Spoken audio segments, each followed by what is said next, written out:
Hello, hello, hello, and welcome back to another live stream. How's it going, everyone? Hello, Zebra and Marcio. How's it going, guys? Hope you're doing well. Happy Wednesday. Hello, Guts to GLN Century. My goodness, there's a lot of people here at the start of the stream. This never happens. Welcome, everyone. How's it going? Hope you're doing well. I guess happy Wednesday. Most popular. I mean, maybe compared to a toddler. Although some toddlers are pretty popular. I don't know. Maybe not even then. It's called success. I'd love to know what that's like someday. One day I'll understand it. Today's been an interesting day. Today's been a second first day, basically, for me. More or less. Or at least the first half of it was. I got to reset up my work computer today because it pooped itself yesterday. So this morning I was like, today's my first day of the second year that I'm working at the company, man. And I had to set up my computer this morning, install all the things, get all the software set up. And it's funny because it's literally on the anniversary. So I was like, you know what? There's something a bit funny about that. We had fun yesterday? Good. Good. But otherwise, you know, all is good. I know it's Wednesday, but God, I wish it was not Wednesday and it was like Thursday at least, if not Friday. I don't know. I'm like, oh, this week is kind of. I want it over. Do we have it over yet? Please. Irony is the universe's way of telling a joke. I can see that. You sent me down the rabbit hole of boats, aircraft, and housing. Not submarines? It all started with submarines. So okay, well. You don't want that $100 million submarine that we took a look at yesterday?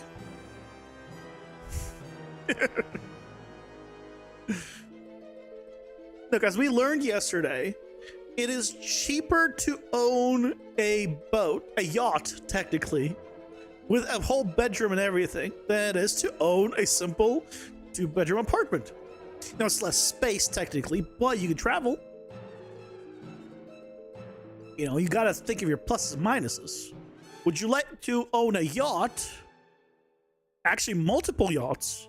Because it was the yacht that we looked at was like 100-something K compared to an 800K apartment. I mean, like, you can buy multiple yachts. It's great.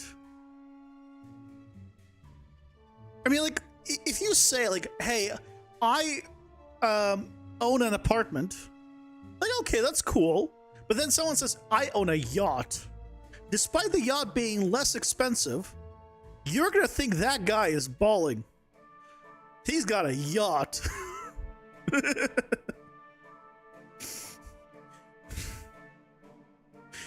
So, you know, maybe. And if you're looking to date, I'm just saying that you're going to pick someone up in the yacht might have some leeway. Might have some sway. I can't speak from experience, but it seems like it could. You just find a flying boat. I think that's called a plane. Smack down on a 300K budget. There you go. Catfishing with the yacht. I love it. Well, you could do that literally catfishing and figuratively catfishing. Right? It's a 2-for-1 deal. And if someone's like, oh, you're catfishing, you can't do that, you just take out your fishing pole. Like, what do you mean? I have a fishing license. Just make sure you get a fishing license and you're good.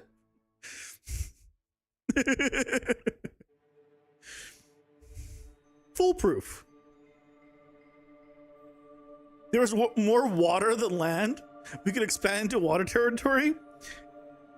You don't think you'd like the water, North Sharks?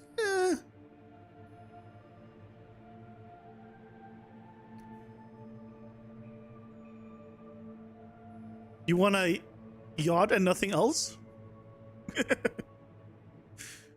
Innocent fishing. Yeah, nothing wrong with that. There's nothing wrong with innocent fishing as long as you have the right licenses and do it in the right places.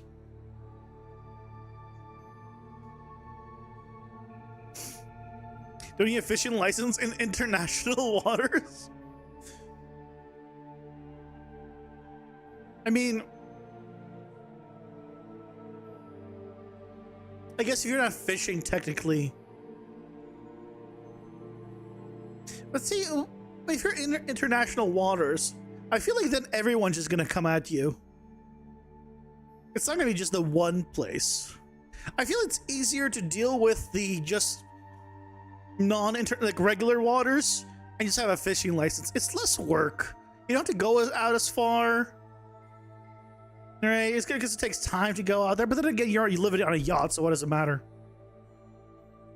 Nah, go out there. Why not? Live off the sea. You know, basically recreate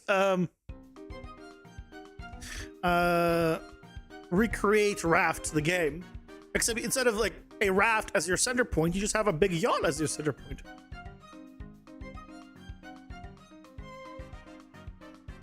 Like 200 miles or something? Oh, there you go. Yeah, you can do that easy.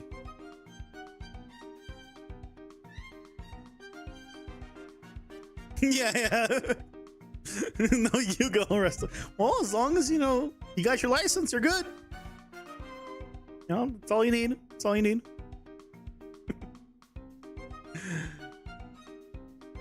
Look, I just want to get that submarine.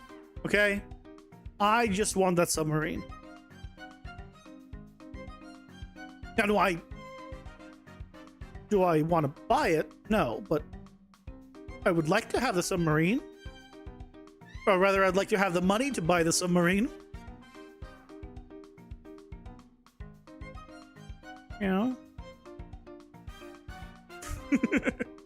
Anyway. Today, what are we doing? New power up. We finished the power up yesterday. Today, we're working on divine protection. Getting a temporary shield on low health.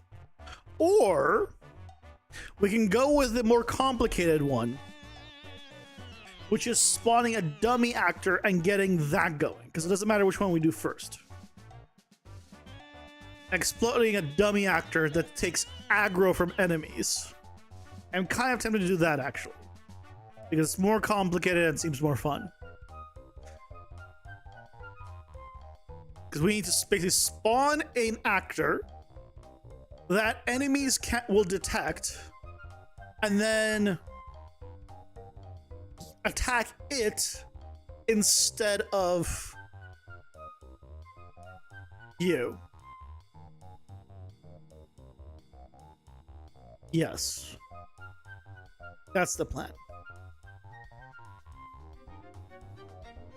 Hey, Closter and Robin, welcome in. How's it going? I hope you're doing well. That doesn't seem too complicated, U5. Yeah. Well, it's not complicated. It's just our current setup doesn't accommodate that. So our current setup needs to be reworked to accommodate that. Because our current system just gets the player location and goes off of that. And gets all the information from the player. So we'll need to basically give it a new thing to target under a condition. And then go from there. Hey Casey, welcome in. How's it going? Up? You doing well? Welcome, welcome.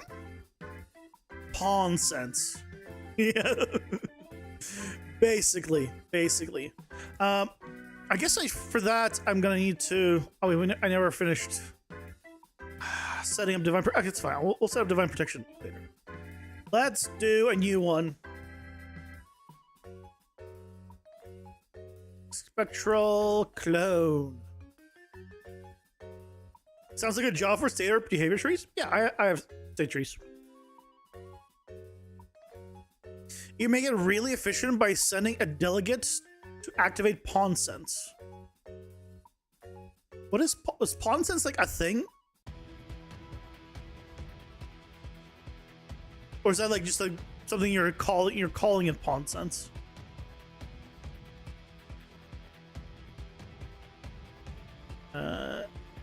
Spectral clone. On a dummy clone that gets enemy aggro, gets nearby enemy aggro. I think, do we have it just last a certain amount of time?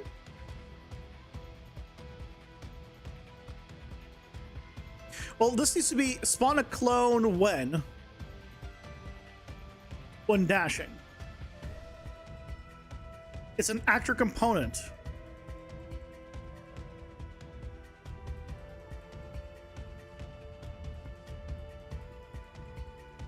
Pawn sensing? What is this? Hearing sight. Oh, I'm not using any I'm not using AI controllers with like sight, hearing, and all that stuff. Yeah. I don't make use of anything of that. Like, it's purely distance based. For my game, that I don't need sound or anything. So yeah, I'll pass on it, but good to know. So spawning. Oh god, I just realized that this might be better as an active item. Are we gonna make this an active item instead? Because I just realized I was gonna do it that when you dash, you spawn a dummy behind you. I mean, we could make it okay. Do we do it on dash, but then it just lasts a certain amount of time, or until hit, maybe? Or we can have them be more durable, but then it becomes an active item instead of a passive item, where you can specifically place a dummy actor like somewhere.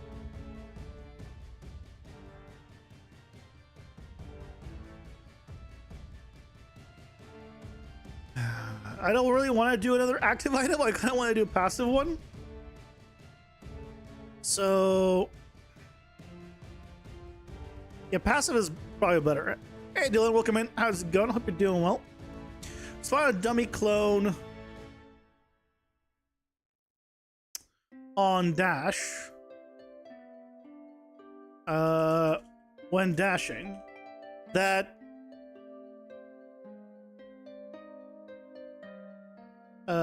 taunts nearby enemies.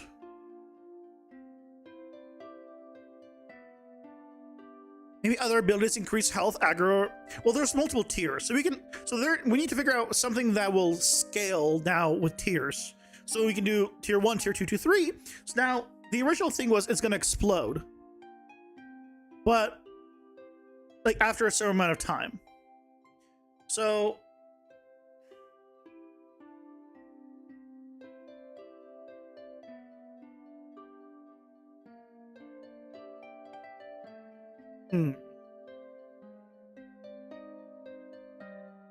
if you're not using a controller, how are you able to use a BT behavior tree? I'm not using behavior trees. I'm using state trees.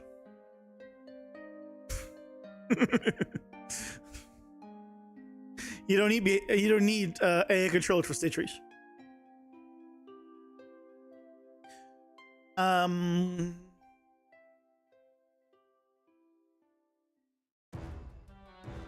Spawn a dummy clone when dashing that taunts nearby enemies. That is misspelled.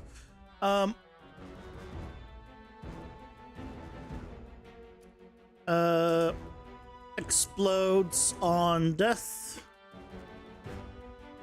What we can do is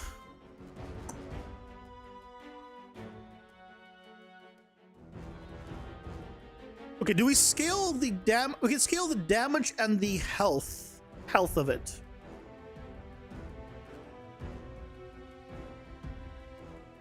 Don't said BTA, I thought that's what you were using. Ah, no. I'm using state trees.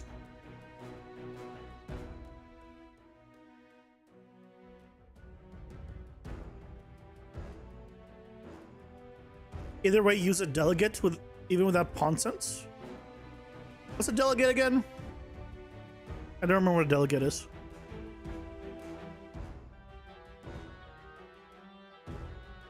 I was just gonna do like a sphere trace to get the closest one, because you're gonna be able to have multiple. When abilities activate, you send the player's actor reference on the call.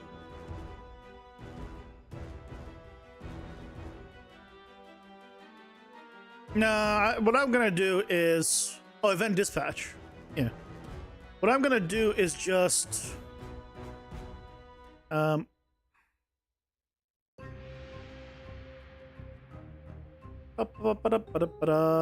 anything that requires it to go to a player or attack a player or whatever for the player. Like for example on this attack, right? It gets where it's supposed to face for the player. But instead of getting for the player, we can get the player's ability, check if it is active.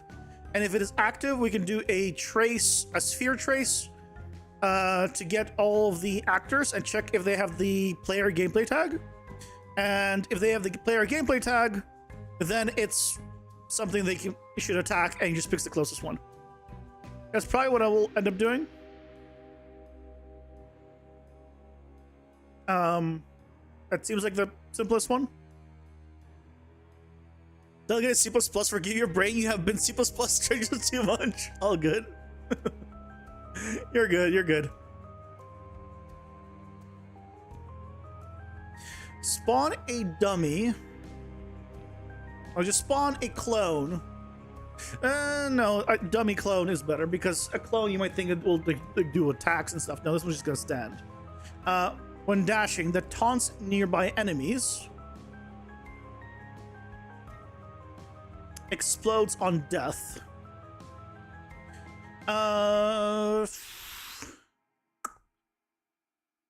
Dealing var damage.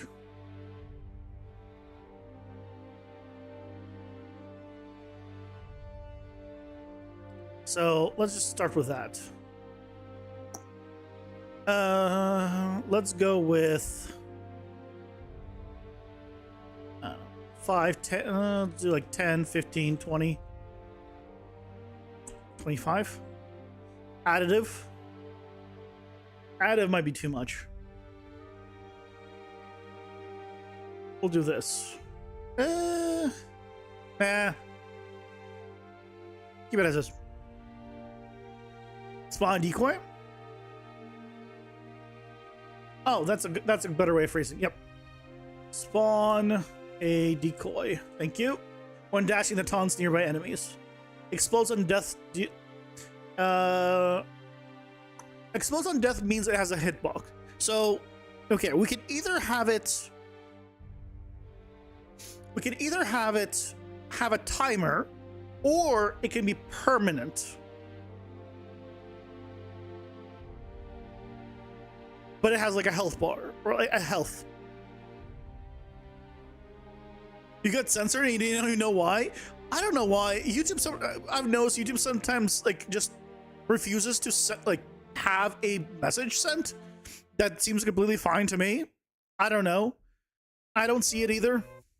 Basically, if you don't see your message pop up down below, I probably have not seen it. Don't know why. But thank you, YouTube.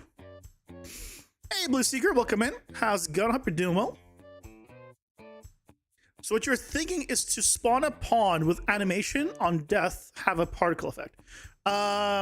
Well, a pawn with animation, the animation will just be idling, basically. Like, it's not gonna be like fancy animation, it's just gonna be basically an idling animation. Because it's just gonna be there as a little dummy actor. And then it's when it gets destroyed, we'll just have to play the just like explosion. Both a timer and a health bar, you think? You're sending me the title of a video regarding my own video from yesterday. Oh, I see. If you try to send the link, then links don't work. But if you just send the title, then I'm not sure. Should have a health bar with a max timer that's pretty long. Well, keep in mind that this is going to be spawned on dash. So if I dash, spawned one there, spawned one there. So, right, that's 2, and then I have to wait for a recharge. But theoretically, right, this is theoretically, if I go ahead and I got myself some power-ups for dash.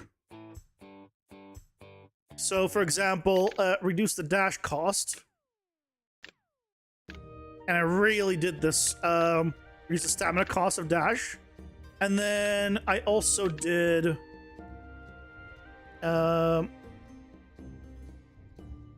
where's the rapid recovery? So then I also increase it. Every time I dash here, I would spawn a new one. So now I have to wait, so I can't spawn another one yet. But, right? But I'm gonna get this back pretty quick. So this is gonna be, this is like almost best case scenario. I can spawn 5 more there. So having both life and a timer might be a little much. It might be a little broken. That's kind of all I'm getting at. When you get a chance, go down the wormhole of gas off stream. Gas requires C++, can't do it. Love to try. Requires C++ to set up. The amount of hero messages that's happened in Unreal. Oh, is Unreal? Pun intended. I don't know why YouTube is like that. That makes no sense to me. On death, are you turning on a collision sphere for damage? Yeah, I'm just gonna do basically a sphere trace. That's all it is.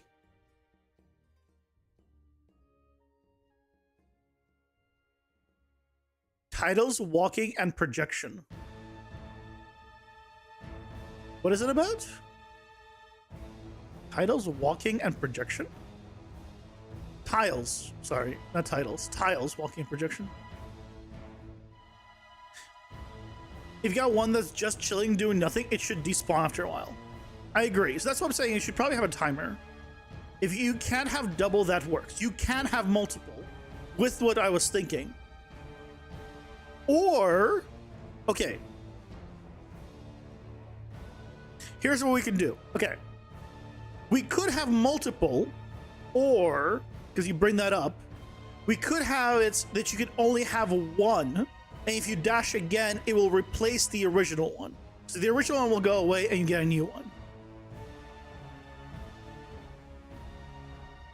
You want you to destroy the old one. Yeah, okay. We can do that though. Then we can then it can have a timer and a health bar, quote unquote. Did you grab my video from yesterday? Gio, you think I remember what video I uploaded yesterday? I know you said that earlier. Wait, I don't remember what video I had uploaded today. Who do you take me for? Someone that remembers things? You use 2 plugins, Gas Ninja and Gas Companion. Both are relatively well set up for those that are a little more disdain to C++. Like, does it require you to turn on C++ project? If it doesn't, then I might look into it, but I don't see what it would give me that I don't already have. If it gives me something that I don't already have, then I'll look into it, but I don't know what gas gives me that I don't already have. You gotta fix your eyesight? Oh, hey, Stormrun. I think I missed you coming in. Welcome in. How's it going? Hope you're doing well. It's not just a DZ instead of decoy.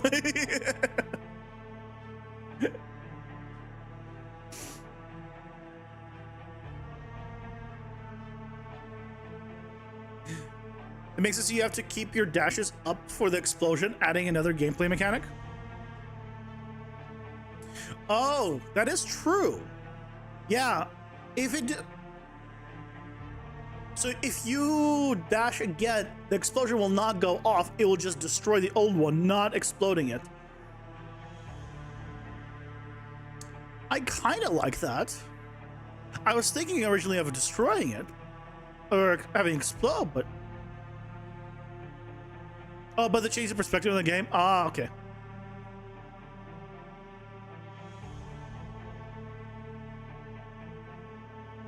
He only has his mindset at 100 million subs.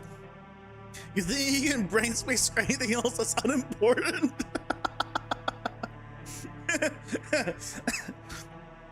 I'll be insane to even think of 100,000. I think.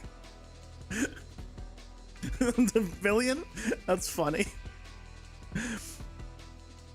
Hey, Crafter Terrains, welcome in. Gas is really the only required when you want massive scalability and extreme micro editing of skills and such. Yeah, I don't need that. The only time, like right now, I have my own blueprint system that all of these power-ups are just work through a nice blueprint setup that I have. Obviously, these are not finished that I'm working on right now, right? And this all works together, and it's all great with blueprints the way I have it set up. Like, it works without issues. So if and this works for the player, and I really need it to work for the player. It can work for enemies as well, technically. Like, I can still use like one of the enemies has multiple projectiles that I get from like this power up. So yeah, for me, gas is not really needed. I could use it, but it's not a requirement. You're working on your teleporter system for when you enter the game. Nice, nice.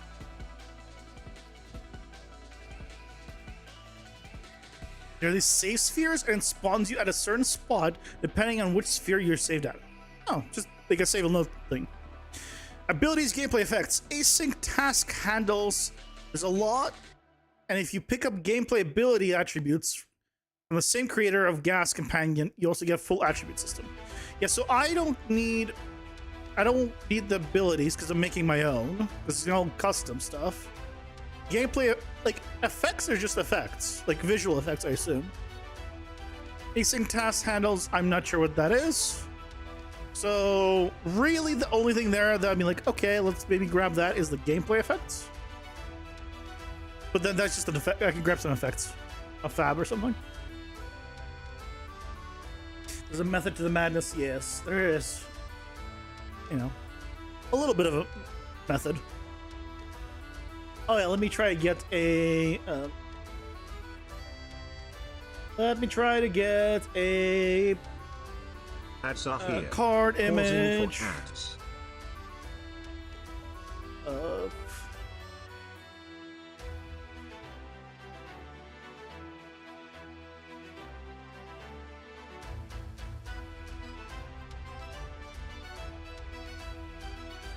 Let's see if I get one. You know, any decent. I think, okay, so I think from what we discussed, we're going to be spawning one decoy on dash. If you dash again, the original decoy is going to go bye-bye. It's not going to explode. But the new one will, as long as you leave it up for the entire time, it will blow up in an AoE radius. I think that's our plan. The only thing you really need to do C++ is creating the attribute set, and then you'll use, yeah, see, you lost me already. I don't need attribute sets. I have all the stuff. Not worth it in my case. Yeah, exactly. It's not worth it in my case. I have all that set up in blueprints.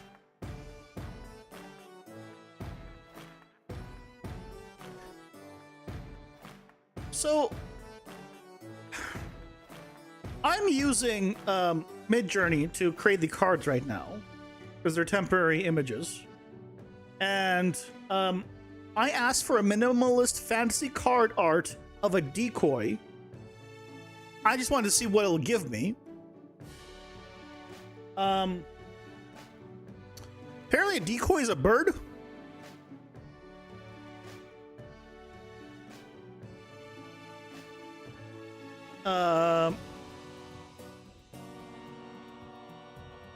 Is a decoy a bird? Like, I wasn't expecting much, to be fair, right? I wasn't expecting much. But I wasn't expecting birds. Just to be honest, like, it's not as bad as the... It's made of wood, yes. Top left's pretty sick, not gonna lie. You know, honestly, the top left one could work for a decoy.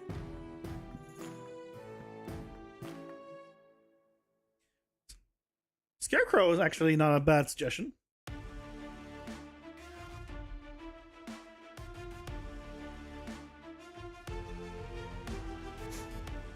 Now, honestly, actually, that's... You know what? That might actually work. We'll see what it gives me for Scarecrow. Okay, so... Based on our discussion. Decoy when dashing that taunts enemies. Explodes... after... certain amount of seconds, dealing blank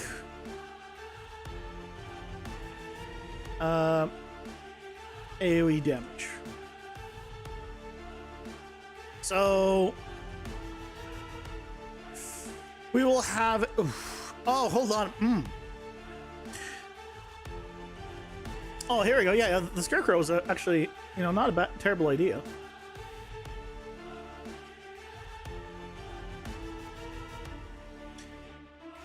Like this one, or like these three, like this one's a little bit too Halloween-y.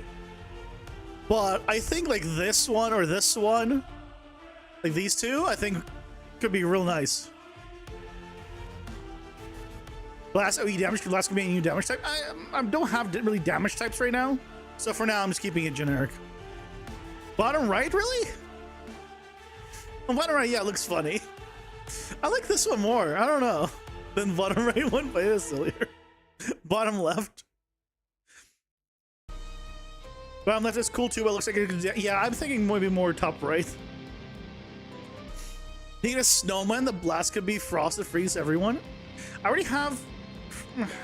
I think I don't want the one power up to be too overpowered. Like I don't want it to have like 20 things. I'd rather add mechanics or add power-ups that will stack with it that can give it that effect. I don't want to have it built in.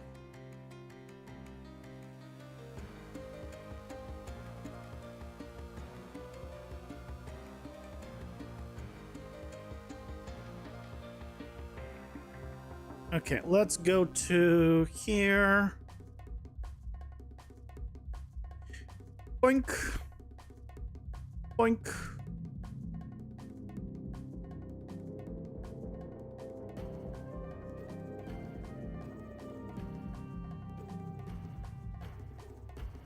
Yeah, everyone's gonna like a slightly different one. And you used to have pillow pads? Type in damage dummy?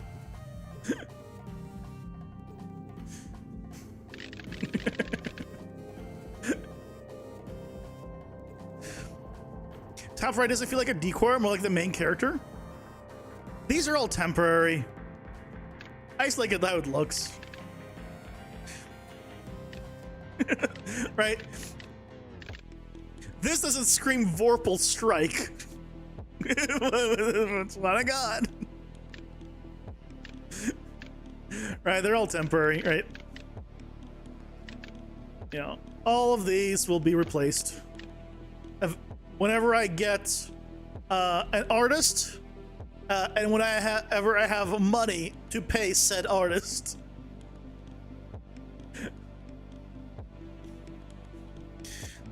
Because, you know, Because getting all the cards like worked on is gonna be expensive because there's a lot of them. It's gonna be so many of them. Over 100 cards. It's 100 cards is the plan, you know, to start with. So yeah, fire for the win. I'd want to like probably find someone that's real good, so it's gonna be expensive, fiver or not. Like, right, like even let's say in a hypothetical world, right? Because this is gonna be like full art for every card. Like even in a scenario, it's only $100 per like art piece, right?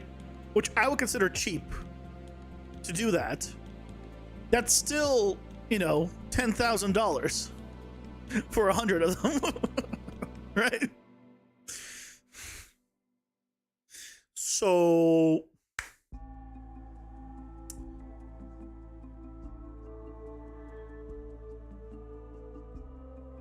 will I do custom sprite? Yeah, well, that's the hope. That's the plan. Yeah. Like, obviously, this is a prototype right now, so I'm not doing it now. No way in hell. But later on. You'd offer to do the art for free? For no fee? But your art style is not what you're looking for? You do stylized artwork? Stylized is kind of like what I'm looking for, probably. It's just a matter of what is the style of the stylized. Like, I wouldn't want to do realistic. Think about giving a cut of the profit up? I'd rather not, DJO. The only reason I say I'd rather not, I'd rather just pay them, is because I don't want to be in a position where I say, hey, you're gonna get a cut, and then something happens and like the game doesn't release or the game never finishes. I don't want to be like, oh, I just, you know, wasted the person's time. They don't get anything out of it. I'd rather just pay them, right? That's why I have the Patreon. That's why you guys are supporting what I do, right? That money is going to go towards paying whoever. I'd rather pay them and then, you know, we're good. Like on a contract, and if I need someone else, I'll, you know, I'll pay them versus doing, yeah, all that stuff.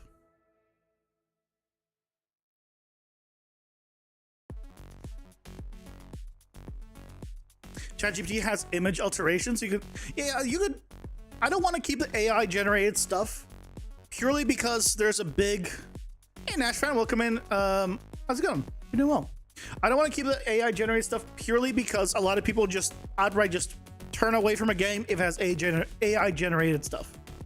Whether you're a single person or multiple people working on or a big company, doesn't matter. There are people that will just see the AI tag on Steam and just turn away from it. So I would rather personally have it, none of it being AI. It can be inspired by like, it can, like I'm fine using AI as a concept piece or an idea piece, but I don't think I want to put final work. Yeah, there's a whole AI thing on Steam. So, and I know that's like that is a deal breaker for people. So I don't want to like isolate people. Could be a calculated risk for whoever would do the work. Yeah, I know what you mean, Gio. I would personally just feel better about myself just being like, hey, here's your rate, here's your pay, you know, there you go. The thing, right? This stuff, right? All of this, while some of them are cool, I have no real control over it giving me like what I want. Like I want something that simulates like maybe a multiple hits against a chest. That's gonna be like maybe like a little stylized thing for like multi-hits. You know, I don't have a good way of telling that to, you know, Midjourney or whatever else that I want that in the same style for everything, because all of the styles should match. So, you know, again, that's why I don't want to do also AI in the end. For now, I think this is great for now, right? Because visually it's just not, it looks nice. It's better for the stream, but obviously they don't all match style. Sounds like you need an art director, Rocket. No, I see an artist.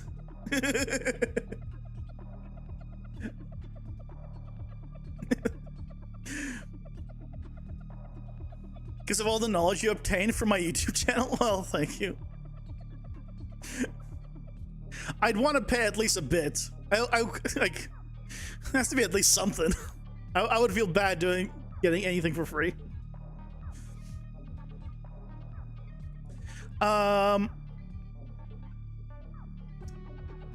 So we're gonna increase the damage every tier for this. But what about the time it lasts? Which is an interesting conundrum. Look at Slay the Spire cards for inspiration. I'll be honest. I've played Slay the Spire. Great game.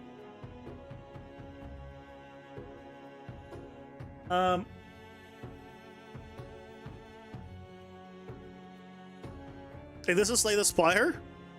I've always disliked the look of these.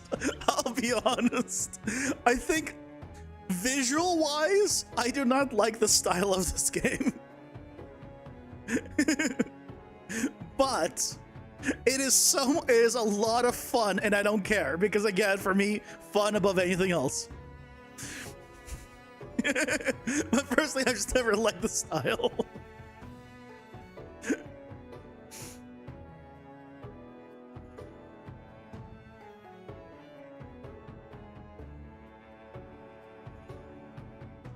I'm glad I can help you out, Craft Trains.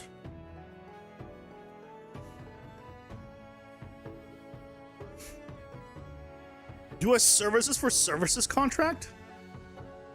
I mean, I'll think about it down the line, figure out what I want to do. If it's AI, you feel compelled to pirate it. I am not that extreme. AI at all has to be classified as AI. I think it does to some degree. I would need to look into it. I don't remember Steam's latest thing, but how to be channeled, that means it's an active ability, no longer passive. Hey Pablo, welcome in. How's it going? Hope you're doing well. Wonder if Avatar creator is considered AI. I mean, possibly. The thing is, a lot of them are not really AI. Like, they just started taking, like, Photoshop, if you recall, used to have, like, here's the little effect that will make it look like painterly, and have it look like sketch, and have it look like all of those style effects. I don't know if you ever played with Photoshop and those, like, filter styles. They've been around for ages.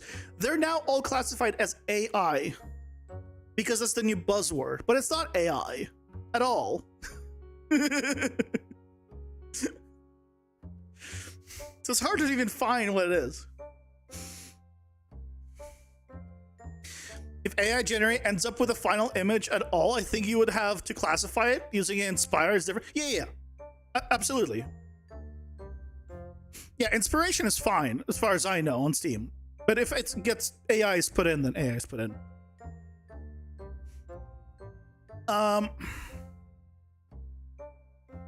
AI is not even AI, that's what I mean. You're learning with my videos these days? You're welcome. So the reason I said that the time is going to be a conundrum is because do you keep the time the same for all the tiers, or do you increase or decrease the time? Because let's say you spawn a dummy that you know explodes after, let's say, 5 seconds. So it lasts 5 seconds. On a higher tier, do you want it to last longer? Because on one hand, you get to have it last longer, and on the other hand,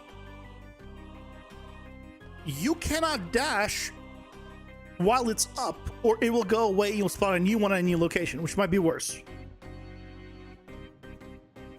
At the same time, if it's too long, you have less explosions, because when the time runs out, it's supposed to explode. And if it's now, instead of 5 seconds, 10 seconds, then if you were using it for damage also, it's worse. So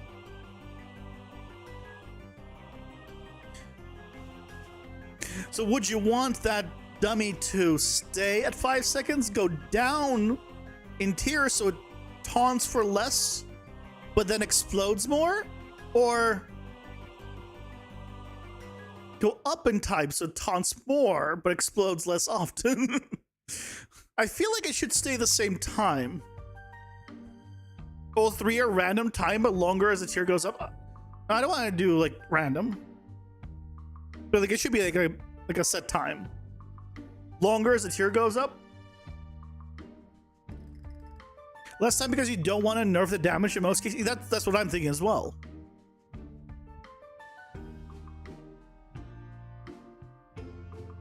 Different tiers should behave differently. That's not how the game is set up. All we're doing is changing, and you can stack these. So if you pick up a tier 1 and a tier 2, it will do 25 damage. Tier 1 only 10, tier 2 only 15. You can combine them, it does 25. Get all three tiers, pick up all three. You're doing 45 damage base with this. So it stacks. Because it stacks, the ability has to be different. The time will be not additive, but the damage is. So same time, more damage. That's what I'm leaning towards right now as well. Because that seems like the okay. Maybe we do like 5 seconds. 5 seconds seems like reasonable. We can obviously adjust it. But basically what you can do, right, is with all my cards and all the power-ups is they stack. So unless it says unstackable, in which case you'll pick the highest tier, this stacks. So if I grab, right, the 25 health, the 50 health, and the 75 health, right, I don't get just 75. I get the combination of all of them. Same thing with stun build-up, same thing with life steal, same thing with anything that's not unstackable. I can pick up multiple of these until it hits 50% in this case. So that's the beauty of it.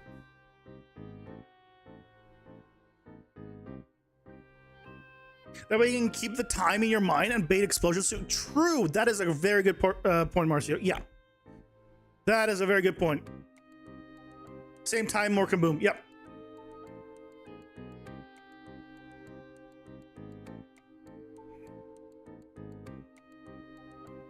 The more you look at it, your brain just says gas. Well, here's the thing, Apropos.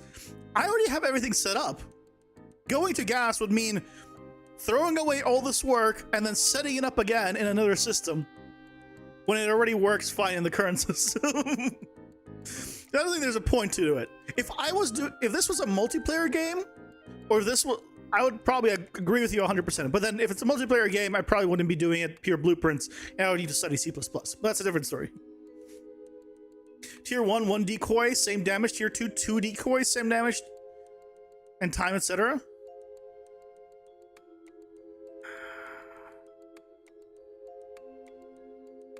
But in the future, maybe. For a future game, yeah. If I ever, you know, go work on another game.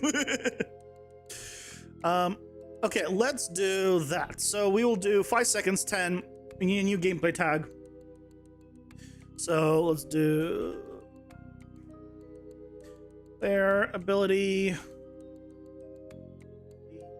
This is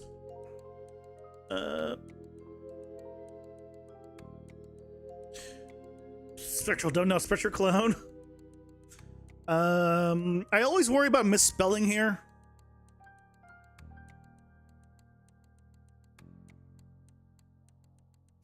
You can teach me or set you on the path to learn. Trust me, it's a tool you won't ever want to be without. I don't want to rework my entire game for it. So it's fine. Like I have everything I need. Like if there was something that you showed me that you could only do with it, then I'd be like, cool, yeah, let's do it. But unless I see something that, oh yeah, I really want it, and this is the way to do it, and it has to be done this way kind of thing, then yeah, like...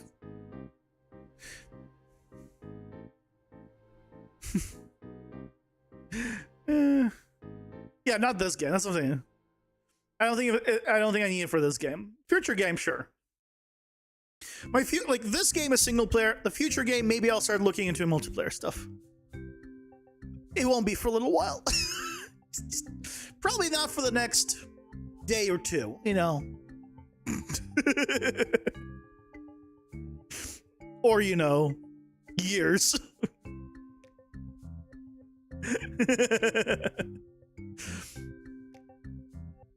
You playing a bunch of Black Myth Wukong lately? Nice. I've yet to play that game. I'm still going through Metaphor Refantasia right now. Oh, I know Gas isn't just a multiplayer thing. I was just saying, if I had multiple characters that all needed, like, abilities, I'm sure Gas is more enticing in that scenario. That's what I meant. Yeah, I know you don't need it to be multiplayer.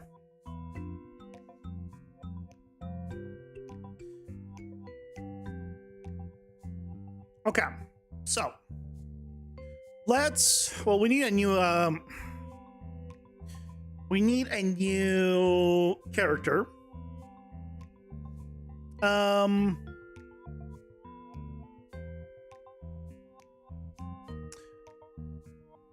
Hold on. This I think I'm gonna give him health.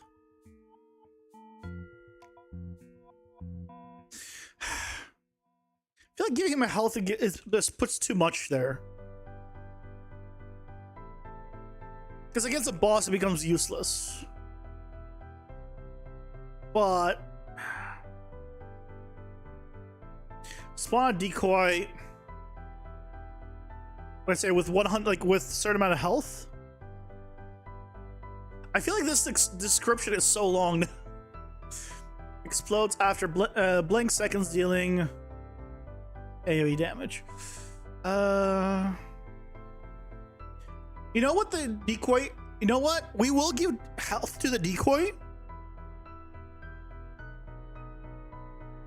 but it will give it your health. Whatever health the player has at the time, the decoy will have that much health. Maybe. Or it's gonna be like a standardized health.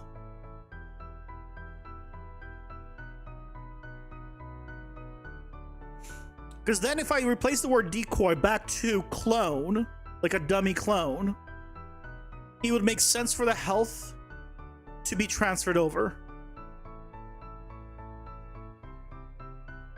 We could do like 50% of the player's current health as well. That's actually not a bad idea. Not current health, overall health. So whatever the health the player has total, it would be like 50% of it. Yeah, we could do that. Makes a glass can exploding decoys everywhere. Yeah, it'll scale the damage. Let's do...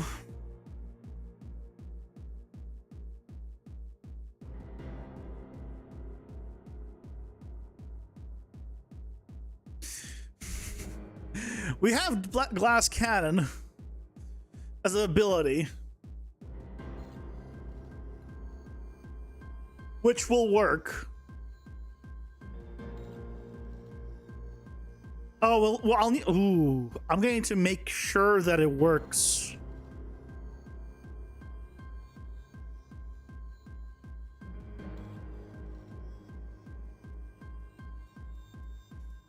Okay. No, it'll work. I can make it so... Because we have glass cannon. You can give yourself glass cannon. I can make it so the dummy actor... Oh, this is going to be good. The dummy actor can get all your current power-ups.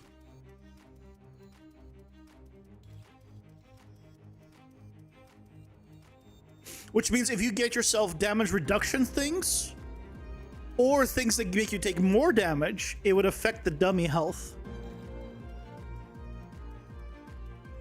Because we like power-up stacking. All I would need to do is make it a regular character.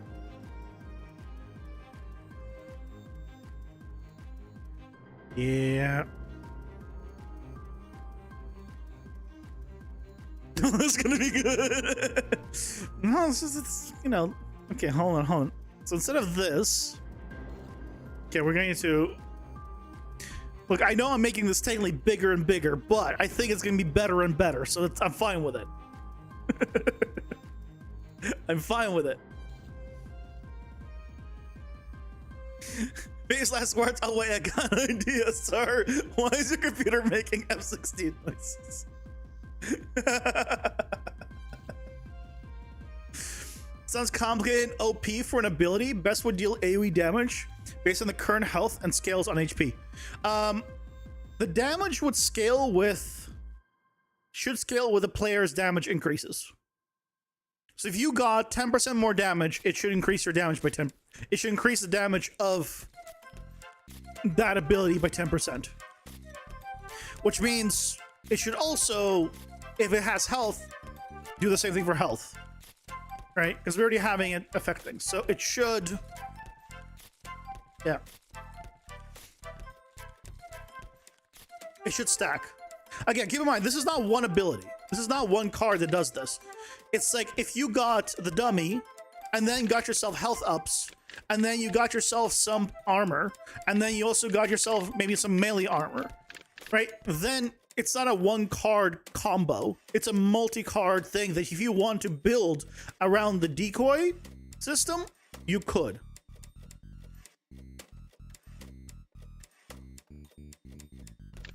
Because I think that's cool.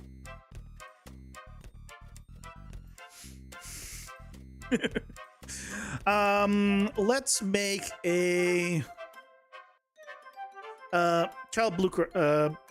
child here. This is going to be just a decoy. Having it a clone adds so much more options. Yeah. I know I say this every stream, but I think I found what you build.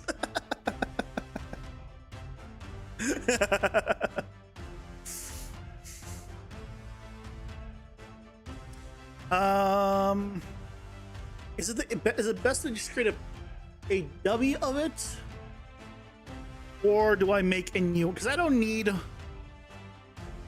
No, but then I have the AC abilities here, which I can access, but I can add it on them anyway.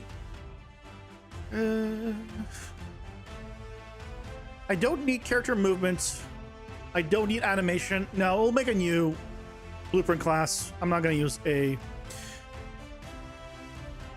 We'll make a new one. The dummy.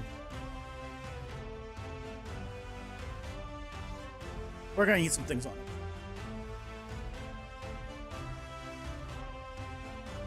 So, starting with... Paper sprite.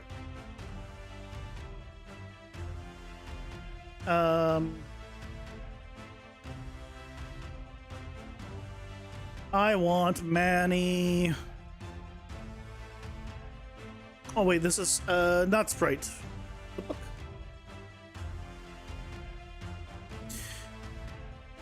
Pip-book, that's what I wanted. Ads are here. Pausing for ads.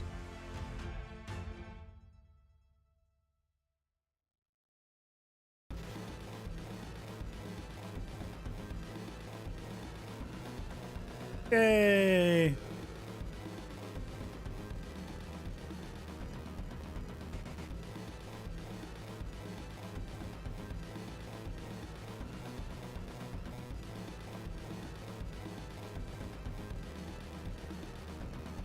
Right? Oh, is he so dark because I need to angle him? We'll do it after the ads. It's fine. Bro looks like Excalibur from Warframe. I mean, it's Manny.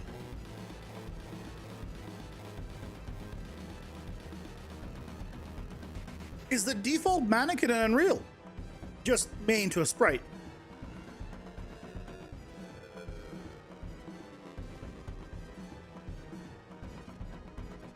Do you guys know why your player jumps when teleporting?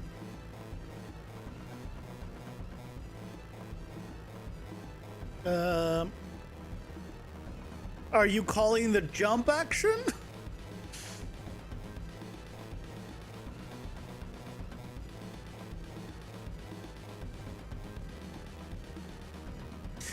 You might, you know what it might be? Stormrun, if you moved him into the ground too far, he might be, it might be trying to jump to get back onto flat ground. You might be teleporting him in like too far, like down or up. Maybe you don't need to replace those art assets if you don't feel like it. Stuck in hands. All good. Ads are done though. Ads are done. Go look. Oh no, I've played it. Yeah, I know. I played Warframe quite a bit.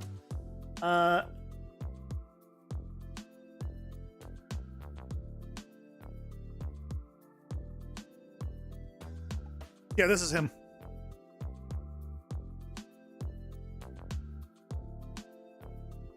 You played too much Warframe? How many? I don't think I have Warframe installed. I could probably still check how much I played.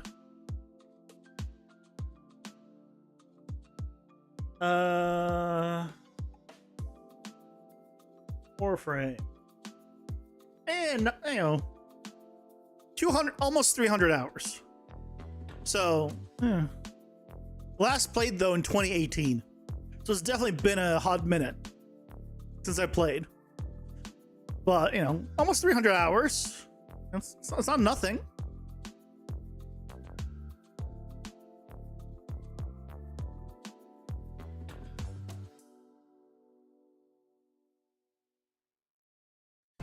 Let me turn off you for now. Why are you...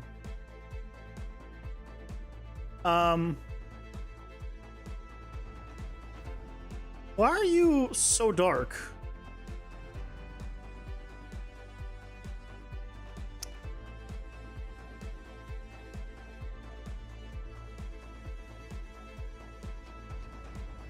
What? Oh, hold on. I know why. Custom primitive data. Bam. Bam.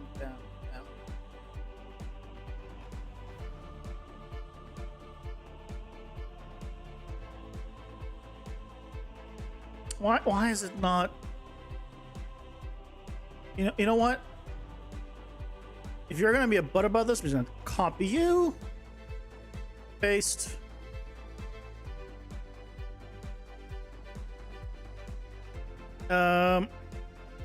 Manny, idle down. There we go. Custom primitive data is kind of garbage sometimes. He's like, oh yeah, let me just change the values, and he just doesn't change it. I don't know why. It's a bit too buggy. There was a child numbers 2.1k hours played since 2023. Oh yeah. I have not made Warframe my life. That was it. Teleport location was 10 units too low. There you go. Got him. Yeah, when you try to teleport it too low, it tries to correct itself to make it so the character's not clipped into something. Because otherwise, if you clip in even a little bit, right, it would just get stuck. So it's automatically compensating.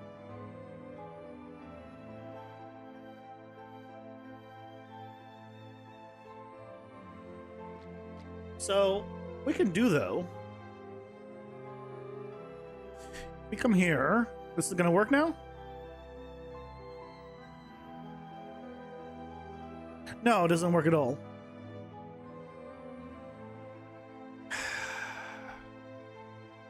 Oh, here we go. So I can make it darker. So now it's gonna look like a little shadowed version of you. Maybe a little too shadowed. Let's get that shadowed. So like, it looks fine in isolation, but yeah, there we go.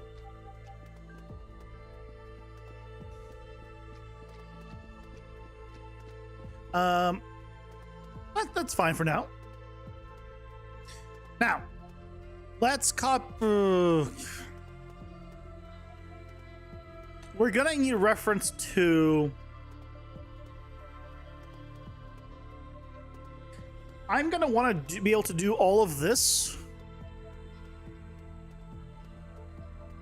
Actually, no, I don't want to do all of this. I only want to do certain power-ups on this.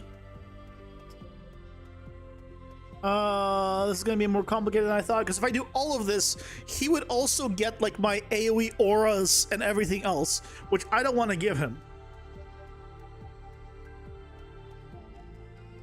I don't want him to like all of a sudden also do everything, because I think that's broken. But I want specific things to happen. So what I need then is things to modify, like set his health and modify the health.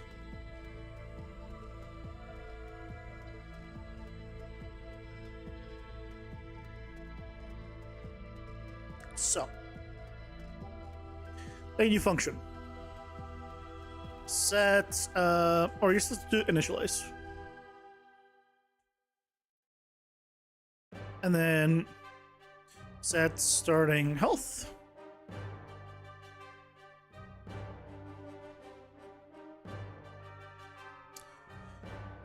So we're gonna need,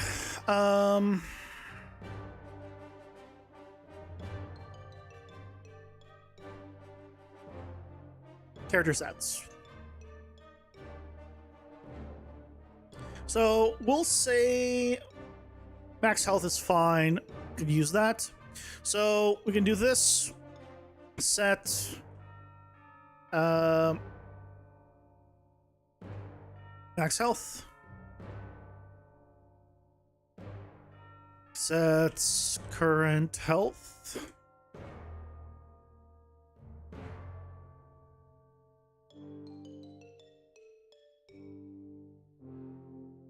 Actually, can I do...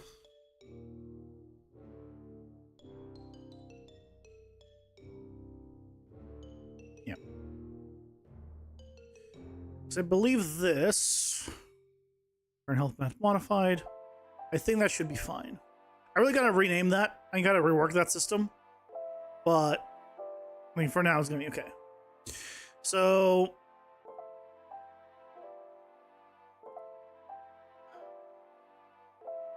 So for here, we need to also get max health modified. That in here.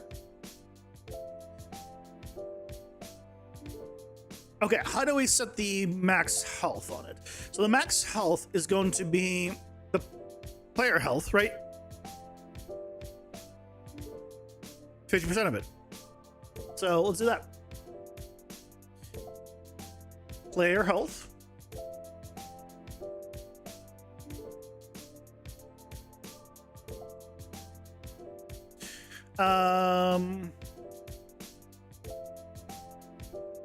Do I want to do divide by 2? No, probably not. I want to do instead multiply by 0.5.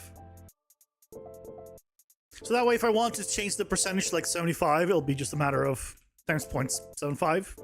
Just easier for the old noggin compared to dealing with divide. Only reason.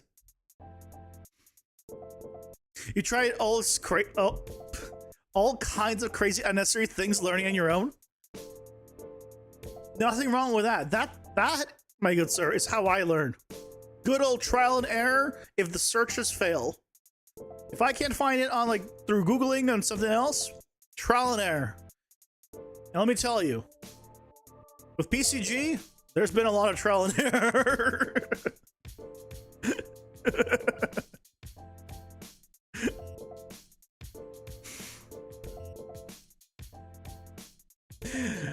I wish there was a lot more information, shall we say.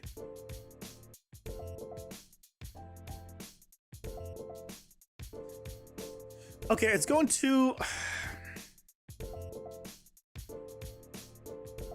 Actually, oh no, let's see, now I'm rethinking this again. Because if I'm gonna have it have health, then I just make it a child... then it is better to have it as a child of my parent class that has all this functionality built in. God damn it. Actually, ooh, do I make it a child of the player?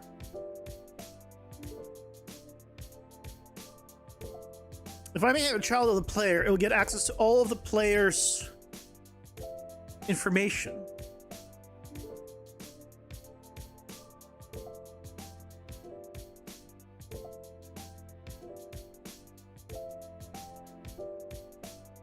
Yeah, exactly, Dylan. Yeah, I'm just gonna use the player as I was going to oh, I tried to delete it while he's here. It's like, oh, why? Why, Unreal? Why is it when I close something and it wasn't even open? I closed the tab. Why did you decide to then close like a bunch of other tabs? Why, Unreal? Why do you do this?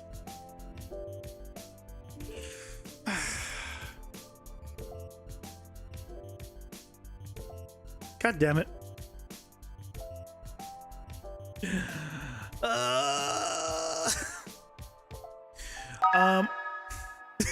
Thank you for the 10-bit solutions.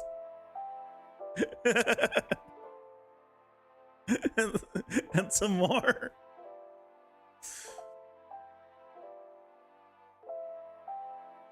Just delete the pointer. No. What we'll need to do is activate cards by tag, and we'll just need to activate specific cards.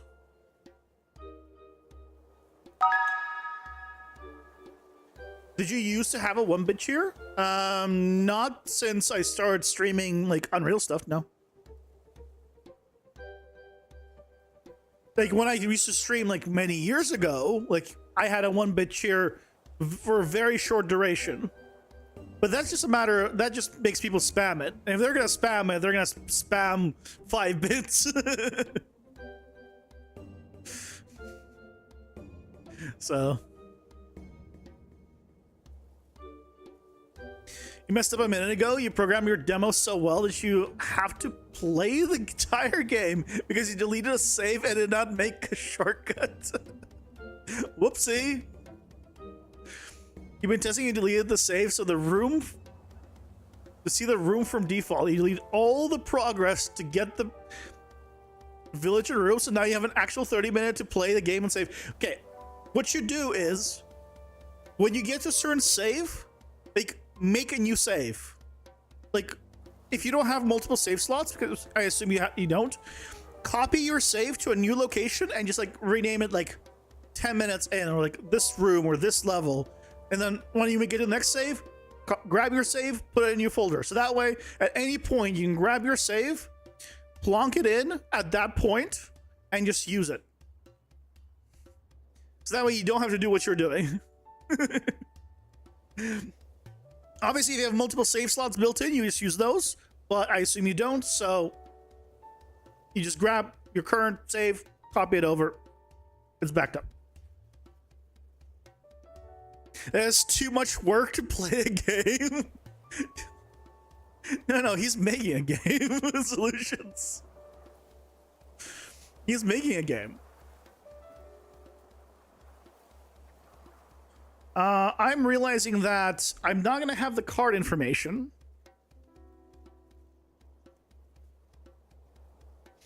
Oh, you know what we can do? I can pass through. I can set the AC, the card info that's already been assigned to it.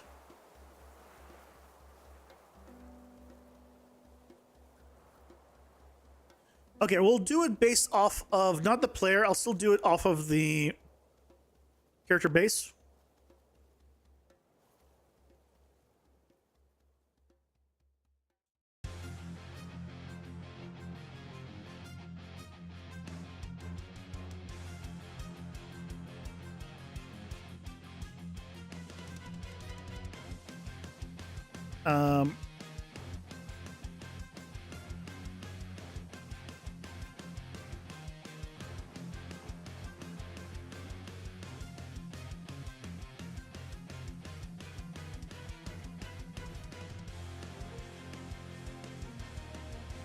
What? Why do I not have any transforms here?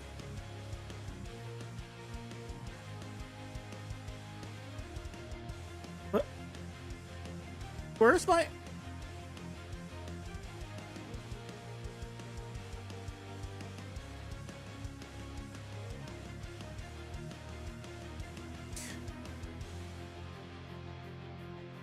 What?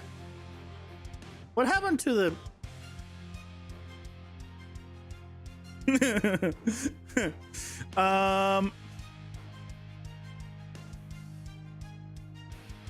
Why does this have it, which is a child of it?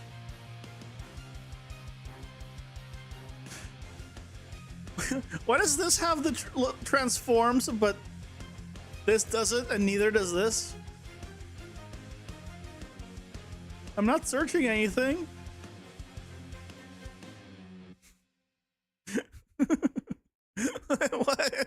What is going on, Unreal? I mean, I can still move it down, but I'd like to move it down a specific number.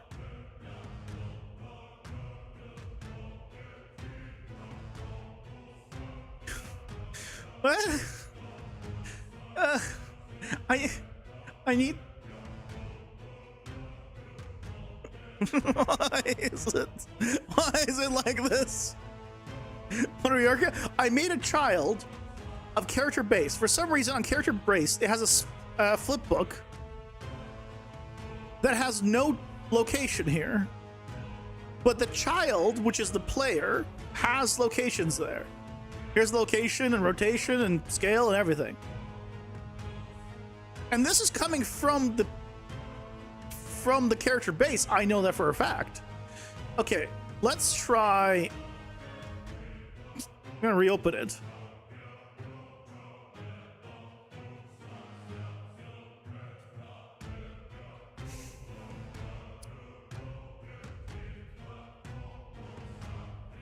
Let's just go restart Unreal. Let's just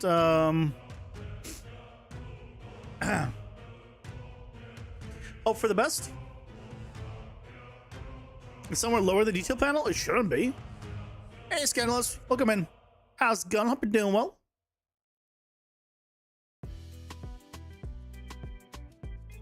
It shouldn't be anywhere else.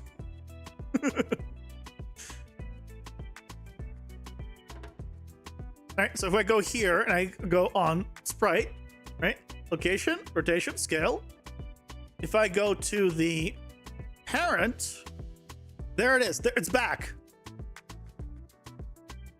Thank you, Unreal. You've been so kind as to give me back what is rightfully should be there. I appreciate you.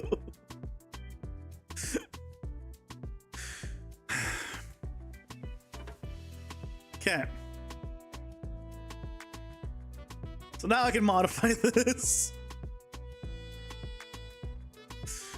There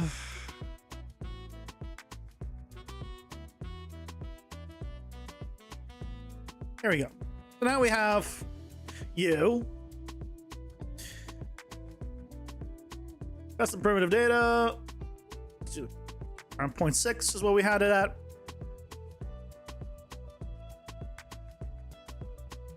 This also will have health now. Well, it doesn't actually work, but it technically could have health now.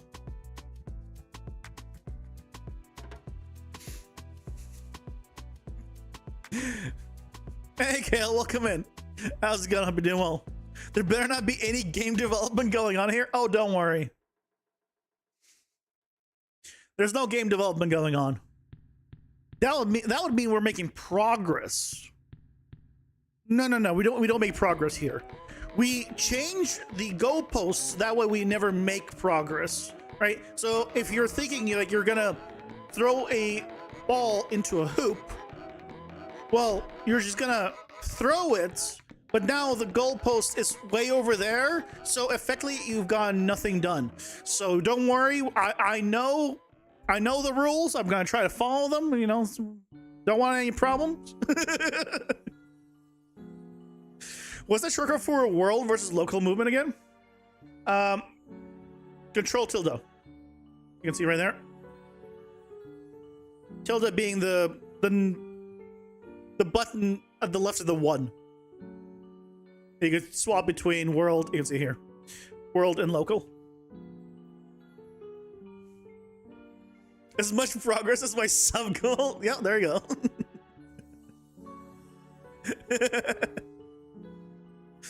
Run into the bug where things a node is selected, so you can drag multiple nodes around until you either click off the node. Okay, is that what's happening? You gotta do your fences? Do it. Do it. Okay, on begin play. Oh, you know, why doesn't it have health? Probably because the enemy on begin play set mob stats. Okay, this is what we want here. So here, I don't need all of this. I just need to do you.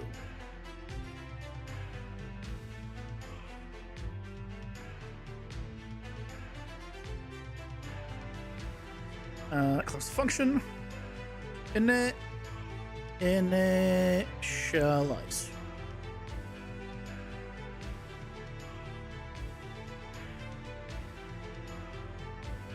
Excuse me.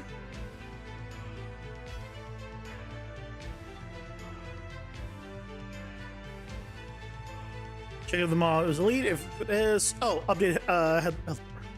This part's kind of important. This is kind of important. Have this.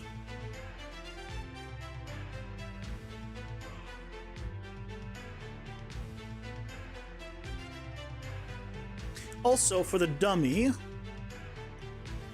I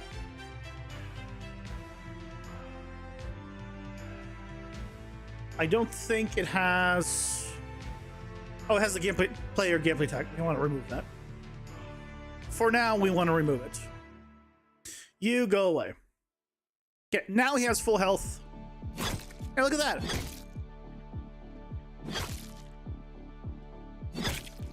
Ta-da! We can now hurt the dummy.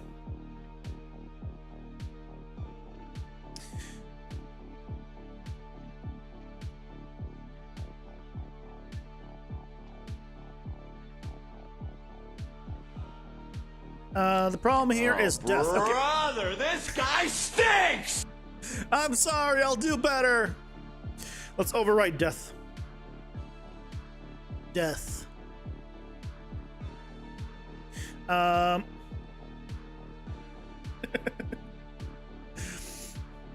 Hey, Patrol, welcome in. How's it going? Hope you're doing well. Just have fun. You don't know what song to make until you know what sounds you can make. Proc Minds is the smartest dummy I know. The AI and Copilot is trying to brainwash you. Is it trying to say that I'm smart and that's why you're like, oh shit, no, he's not. What are you talking about? Did you do all that for a testing card? No. No, we're making a dummy. But now we have the dummy have health, which is a little important. What's the dummy card do? It's this one. So we spawn a decoy when dashing that taunts nearby enemies. So effectively what we're going to do is whenever the enemy is going to do an action, it's going to check if this is active. And if it is, it's going to use it. It's not going to stop an action. If you like, it's already in the middle of attacking, then it's still going to finish the attack. And then the next action will be, relative to this. And then it explodes after a certain amount of time. Yes, we're making the clone thing that blows up. Exactly. Yep. So we're going to do a spawn.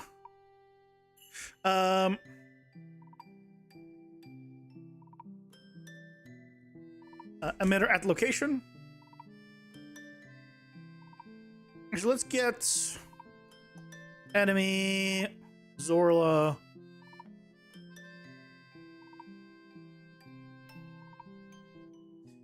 Because I want to just find the explosion effect.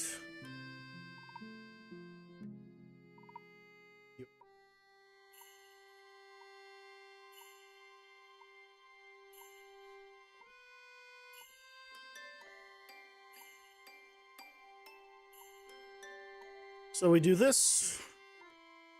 And then after that, distractor. Now this is not going to do any damage yet, but you know, getting there. Is it going to be fun? Yeah.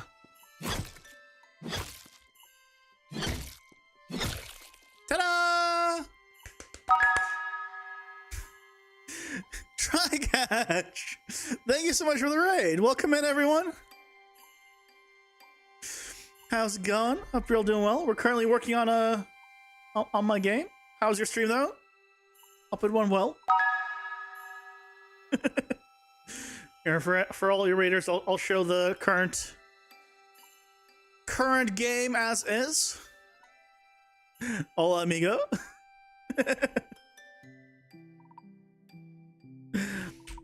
This is right now a deck building action RPG with 2.5D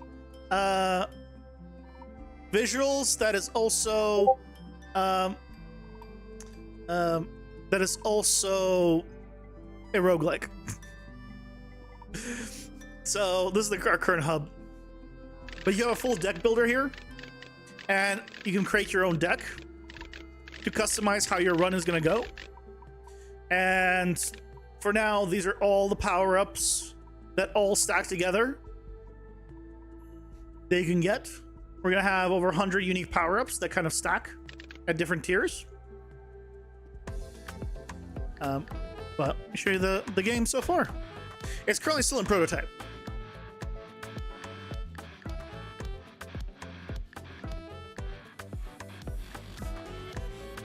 But, you know, this is what we got so far. Basically, fight the enemies, right? Gain XP. And when you get to one of the bars down below, you see one of these notches, you unlock a new card from your deck. So that's why your deck is very important. So if I bypass that, these three I would get when you hit that notch, and these are the three cards from my deck. So, you know, games like Hades, for example, right? You get just whatever door you go through. There's no doors here. There's no rooms. This is more of an action RPG in that regard. So you get to customize what cards you get access to. So, for example, I'll get more crit damage, and continue on, and eventually I get to the boss. And then what I've got get to the boss. Here.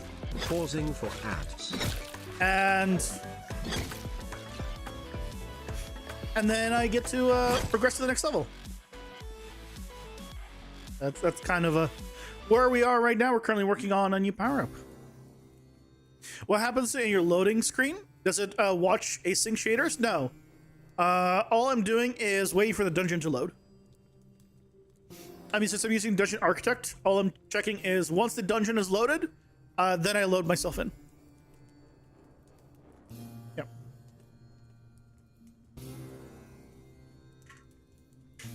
As it turns out, storms on a yacht are distinctly different experience here than your old building with 3-foot thick brick walls. I would imagine so, Patrol, but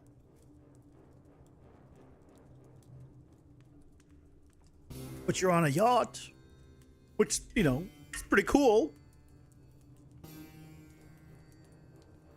And I pause during ads, so no one misses anything. We'll continue working on the power-up once ads are done. It's cool still Jaws shows up. Then it's epic. But you got fronts.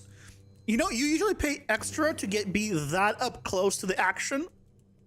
You know, those front row seats can be expensive. You got a good deal.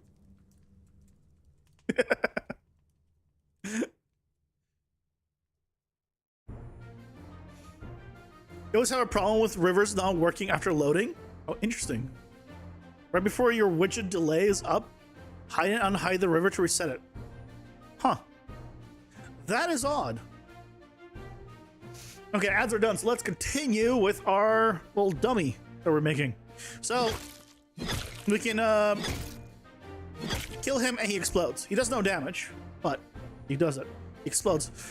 What are you complaining about? Branch is invalid. On trace attack.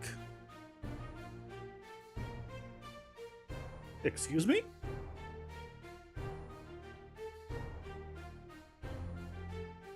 What? Okay, I'm gonna ignore that one for now.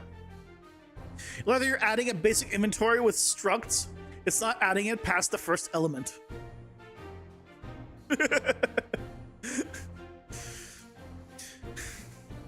Have you tried increasing your array number that you're adding it to? Or have you tried using the add instead of replace element? Could also work. Add unique if it's unique. Just throwing out options here.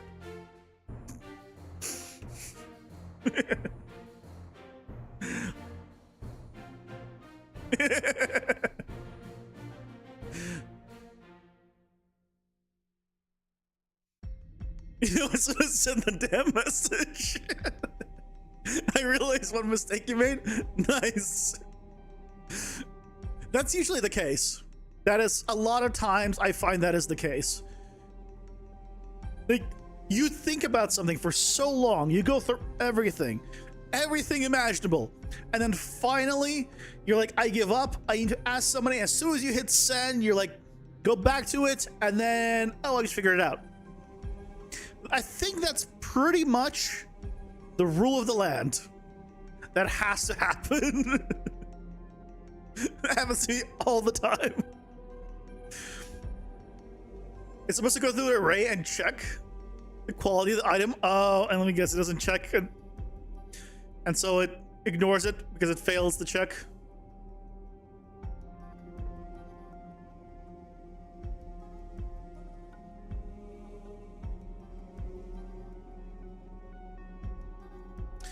Set card variables.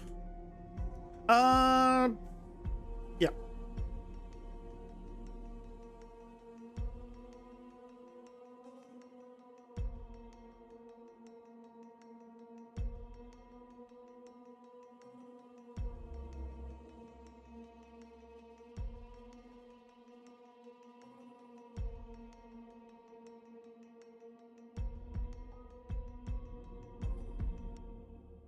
So when it doesn't find the matching quality, it's supposed to add it at the end of the array. You forgot to add that part at the end of the array.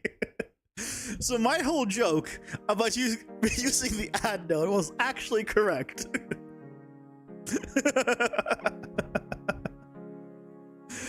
Happy to help, Leo. Happy to help.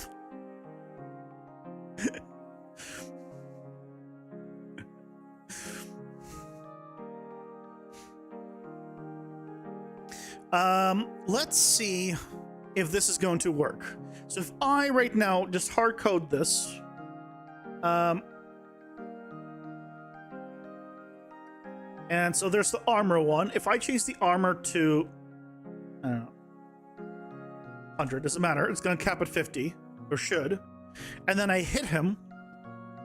Yeah, look at that. The armor totally works. The damage stuff totally works. I'm doing less damage to him. But if he had glass cannon,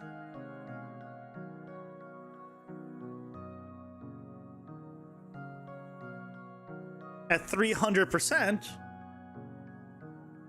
he's not doing damage, but did I put the wrong one? Not one?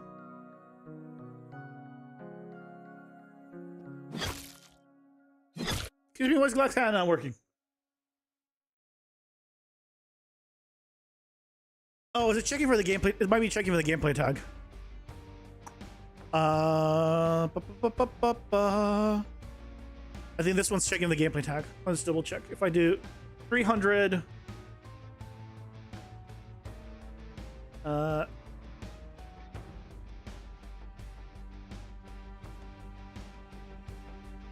gameplay tag,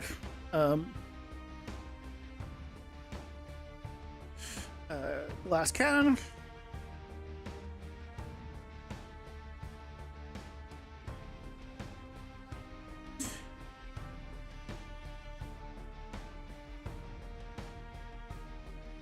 Why are you immune now?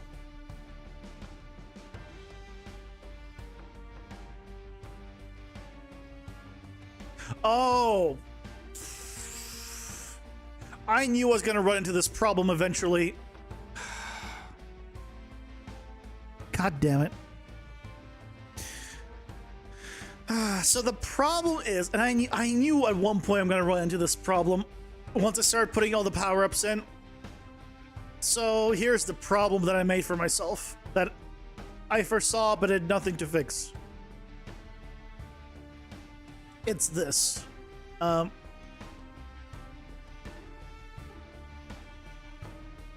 Is the fact that my power-ups, my abilities, are under player. It's character.player.ability. Because originally I was going to do it just for the player, but then I started using those same stuff for enemies. And so if I give my enemies a power-up,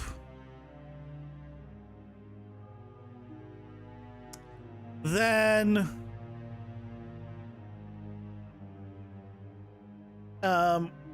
it has the player tag, and I cannot hurt myself. Good job, mate.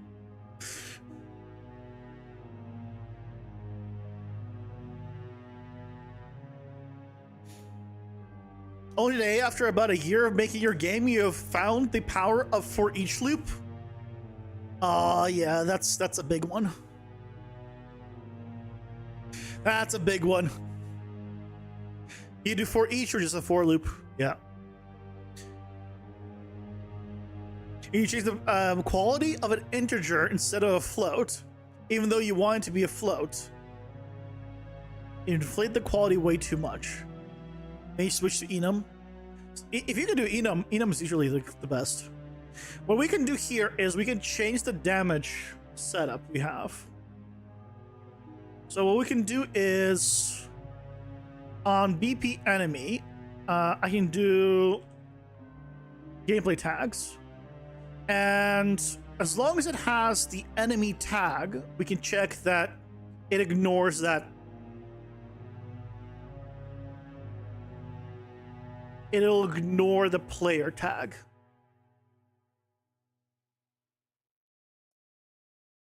As long as it's the enemy tag, it can ignore the player tag. So if it has both, it prioritizes player, basically. I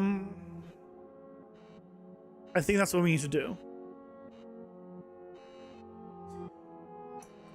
So here, can't take damage.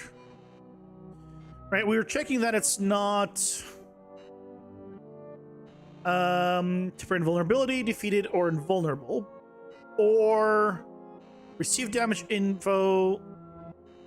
Did not hit self check. There it is. Here.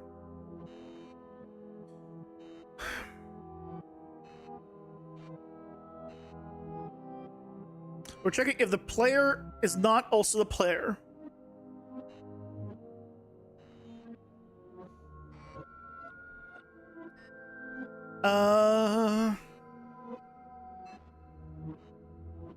Okay, I'm going to think about this for a moment.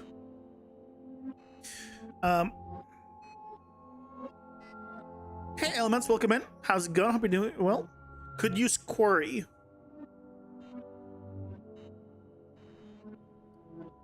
What is a... I've seen this, but I could not figure out what this is. The whole gameplay query. I'll be honest.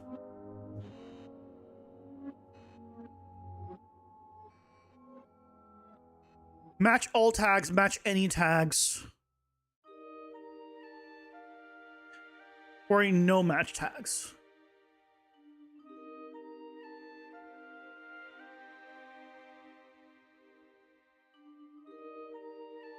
Just make gameplay tag query match note. So I don't know how to use this. You can add multiple conditions in that box. Like it has this, not this. How do you add multiple?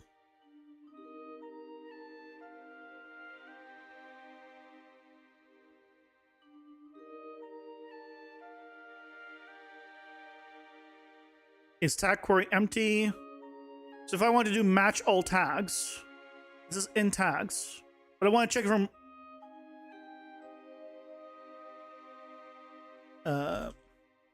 top one. It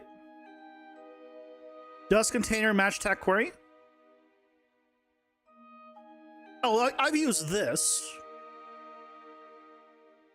I think I was just showing it. Where was I using it?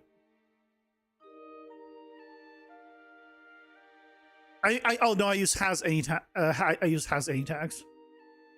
Different one. Never mind.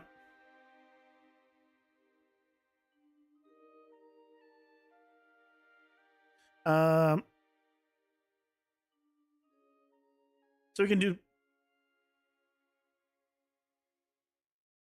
all tags match, no tags match. Okay, let's say I do no tags match.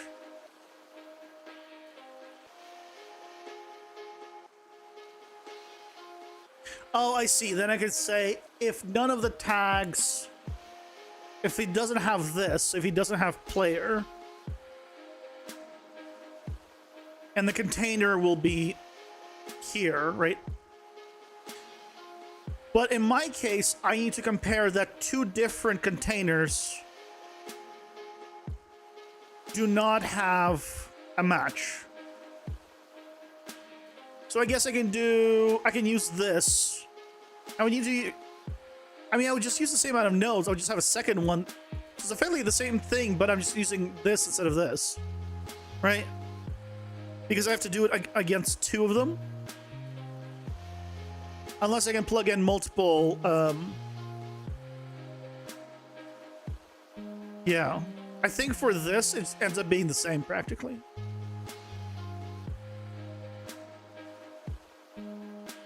I think. But I need to check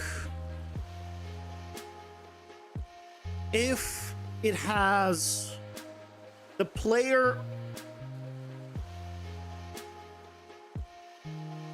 If it has the enemy and player, then it should use enemy. It should ignore player.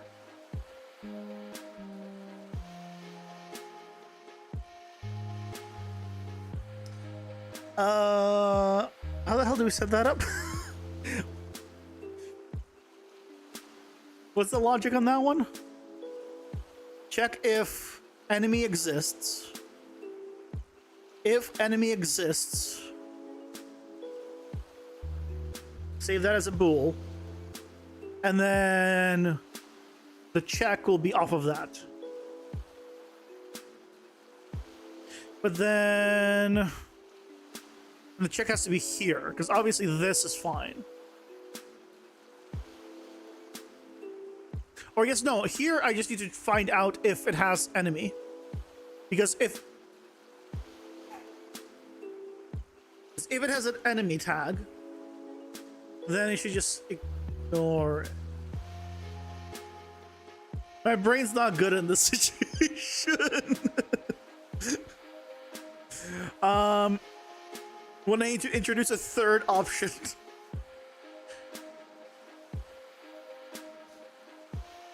All right, because let's say if we have enemy, then let's say we store that as a local variable. Then it's like has enemy. Has enemy tag, not player. Well, no, I need to set it up where in a scenario where it has both. If it has both, I needed to ignore the player tag, basically.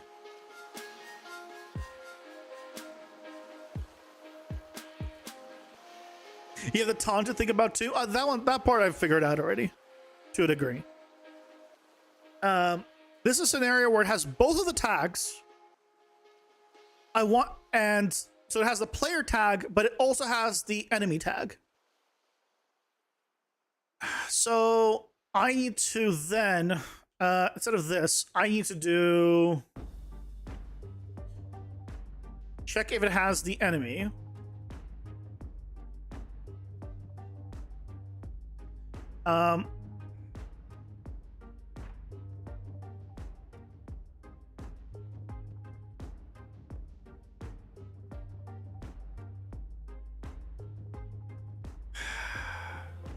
I can't do it here because obviously this will fail. But if I hit it, then it should go there.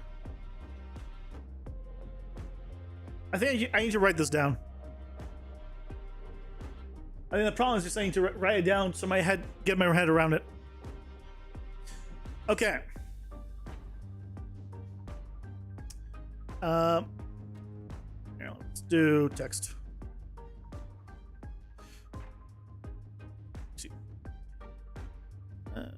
Text. There you go. So player plus player. No. Enemy plus enemy. No. Player plus enemy. Yes. And then we have player with enemy plus enemy. No. Oh, actually, player with enemy, it should just be yes always. Because if it's a player and an enemy, I think we just make it hit by everything.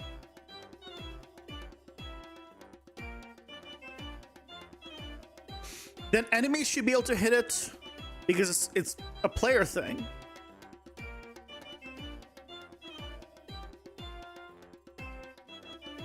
Yeah, I'm just gonna do this. Writing it out. This is what we're doing. That's it. That makes it easy. Writing things down.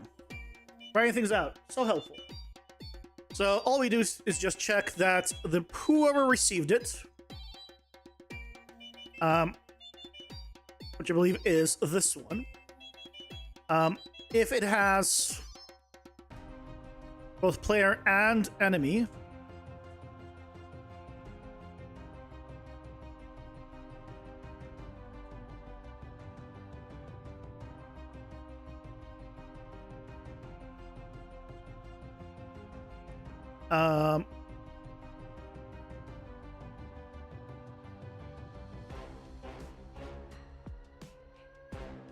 then overrides the select node? No. Oh, I guess, yeah. If it's this and this, then it's always true. Otherwise, false. Otherwise, this one. What is a player with enemy? So if I give the dummy actor the tags of both a player and an enemy, so I could attack it and an enemy could attack it. I mostly need it for testing. But in a scenario where, for whatever reason, I'd want it to be attacked by both, like both sides can attack this thing, this is the situation. I just couldn't wrap my head around like the calculations, but that's why writing it down helped tremendously. So now, if we look at the dummy, right? If it has the player tag, I cannot hurt it, right?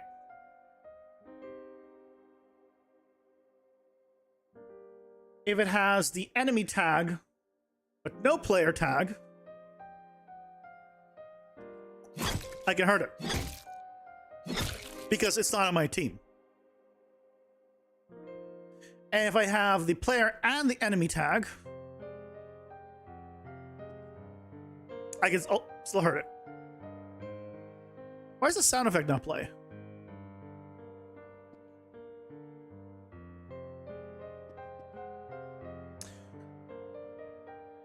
A sound effect is... Oh, I know why the sound effect doesn't play. I know why it doesn't play. It's because in another place, we're also checking...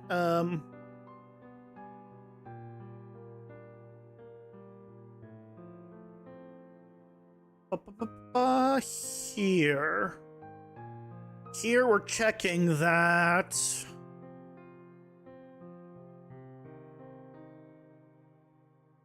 Hit sound effect. Do not hit self-check. Well, no, hold on a second. I'm returning true.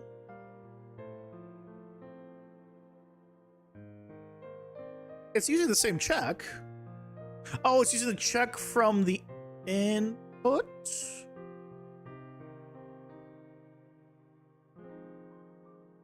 Oh, it's using the input check here. No, even then.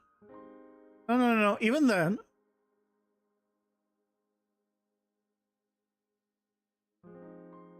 I feel like this should be returning true.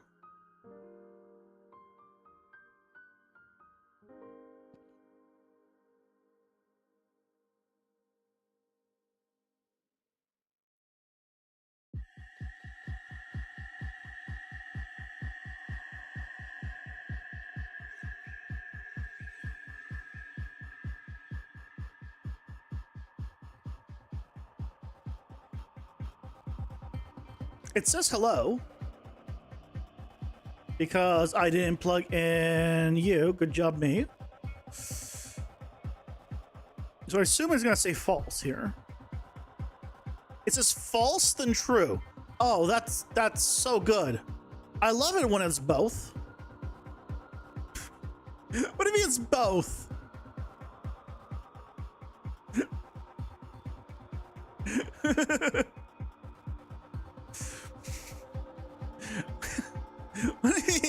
Why is it running through twice? Oh, it's running through twice because it's two traces. Okay, hold on. But doesn't that mean that it should have gone to true here?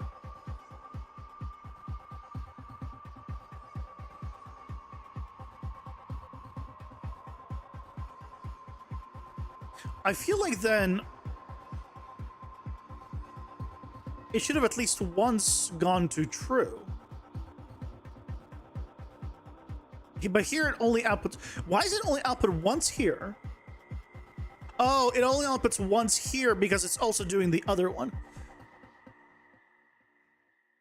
Hold on. I think it's because I need to do the same thing here. Although, no. Result is the same, but the difference is it's on the input. Shit. Why am I using the input?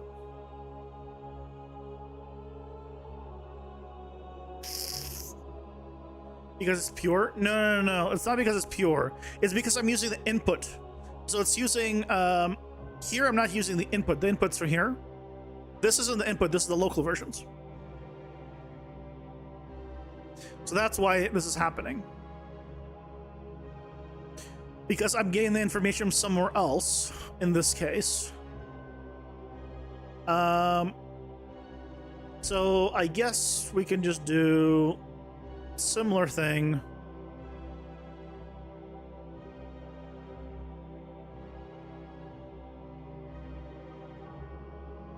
This is probably going to cause issues.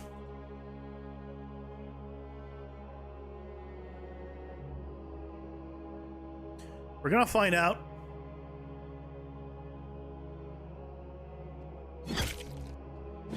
There we go. Okay, so that works. Let's just check only enemy. Still fine. And only player.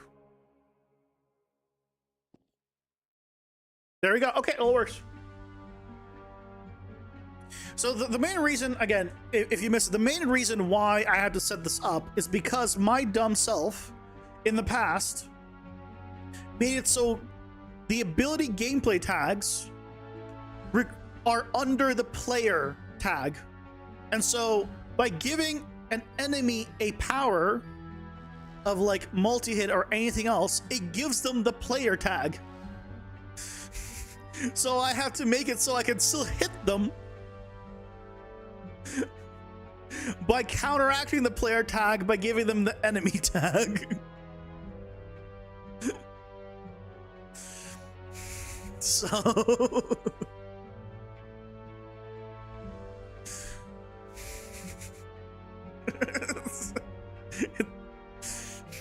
the alternative is hell on earth, probably, because I would need to basically go into here and move all of these gameplay tags somewhere else, which I could do, but I feel like that's gonna break things. Enemy of my enemy is myself. There you go. Something along those lines. Something along those lines.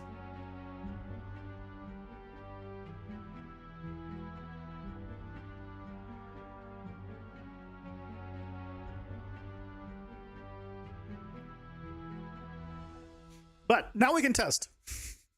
Now we can test, which is great. So now we can actually give him the glass cannon.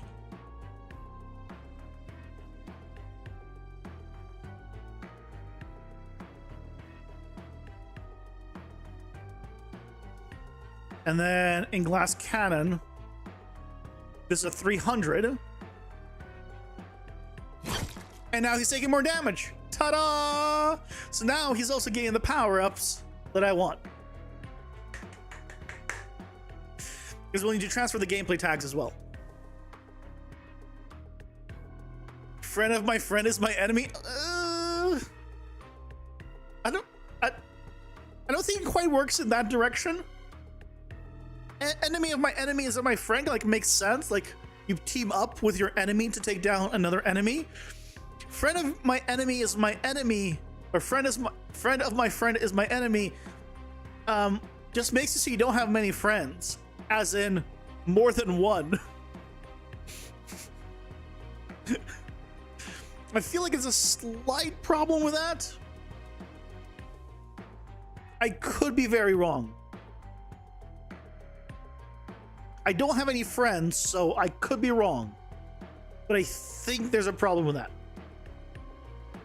In theory, we could have left it in the consider it an achievement and make it where the source of death was yourself. The player has killed the player. No. No.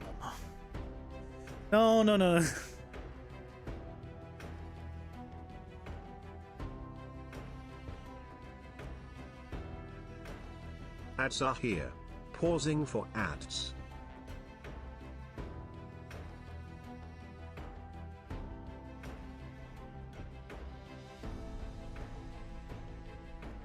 Well, as we're going, I'll be right back.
I'm back.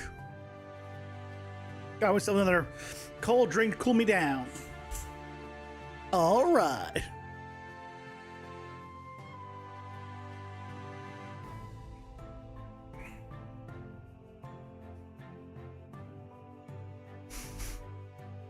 So we're gonna copy over the power values, so we can copy over the gameplay tags, which is also gonna be important.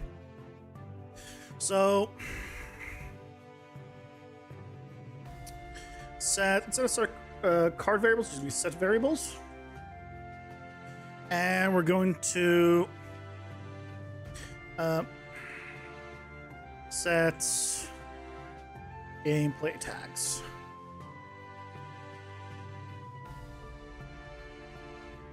To variable, gameplay tags, expose it.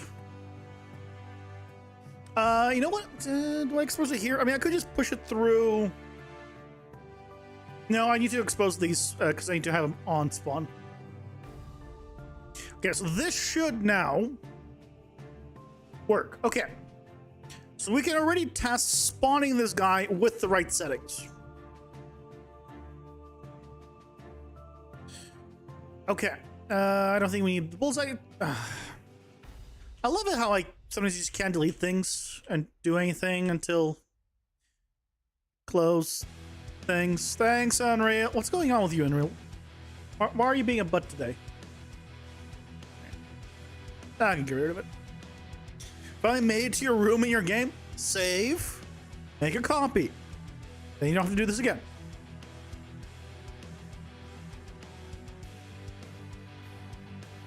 Okay. Spawn active room class. EP dummy. Oh, I have dummy actor, which is for something else. I should rename him.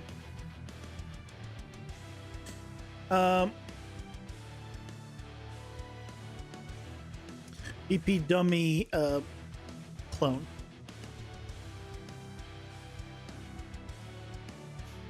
You cheated and found a way up a cliff you're not supposed to pass, so you bypassed 10 minutes. I mean, that's good. But also now you know of something you need to fix. Let's do get actor location. I'm just gonna make it so it doesn't intersect with us. So I'm just gonna do and add like 100 units to the right.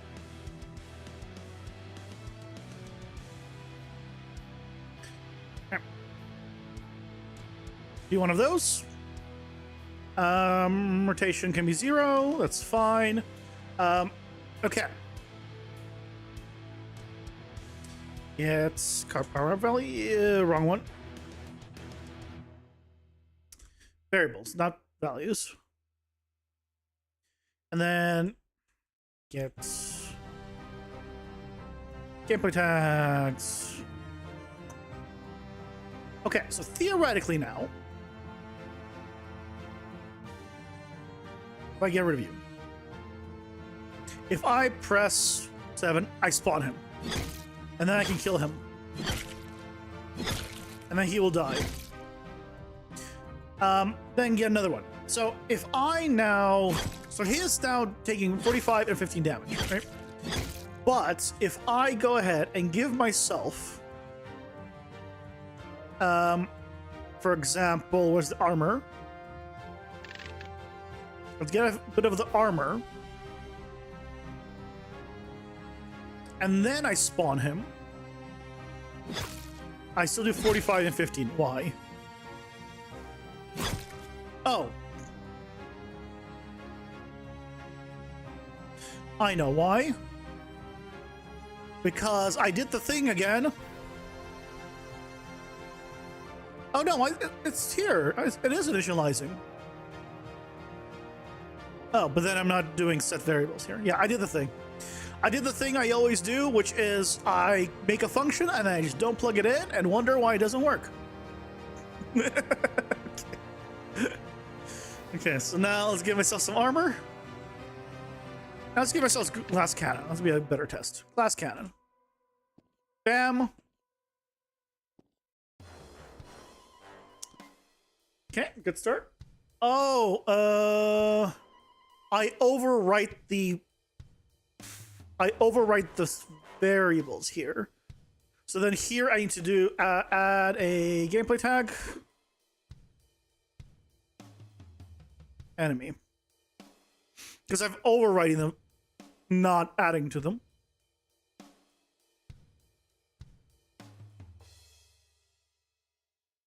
Yep. All makes sense. Let's grab ourselves. Where's the glass cannon? Glass cannon? I'm blind. There it is. Bam. So if I hit, I think that didn't quite work right. He took 240 damage. He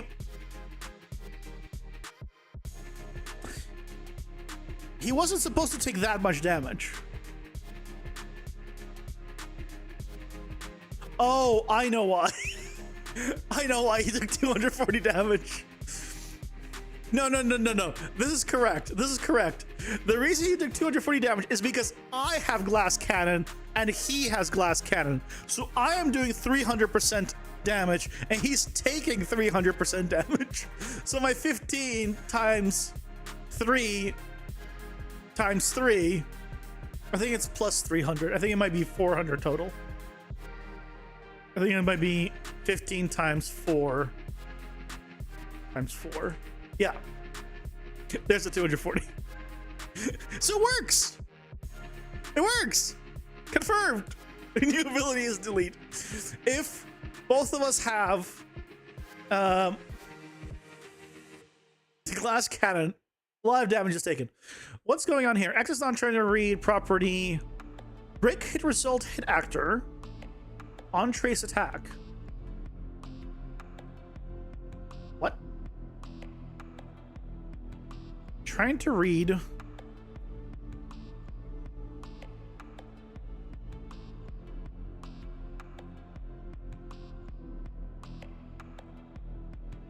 Oh, I think it's because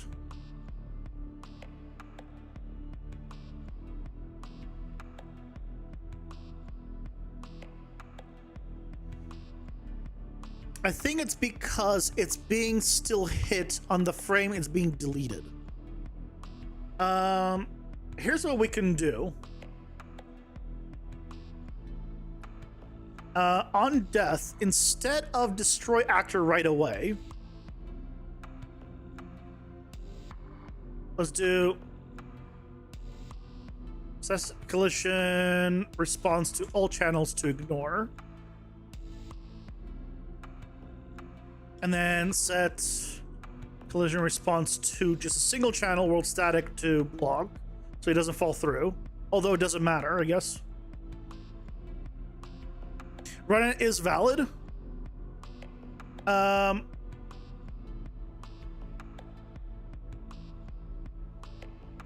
mean, that'd be the smart way of doing it.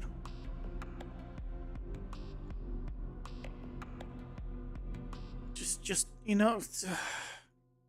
Clearly, I need more sleep, because that is definitely the smart way of doing it. Why don't I just do that? That's a very good question. Why don't I just check for if it's valid? Yep.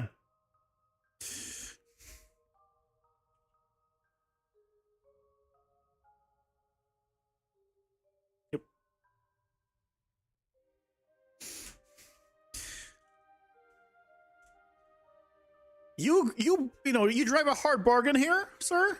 I don't know why I don't just check that.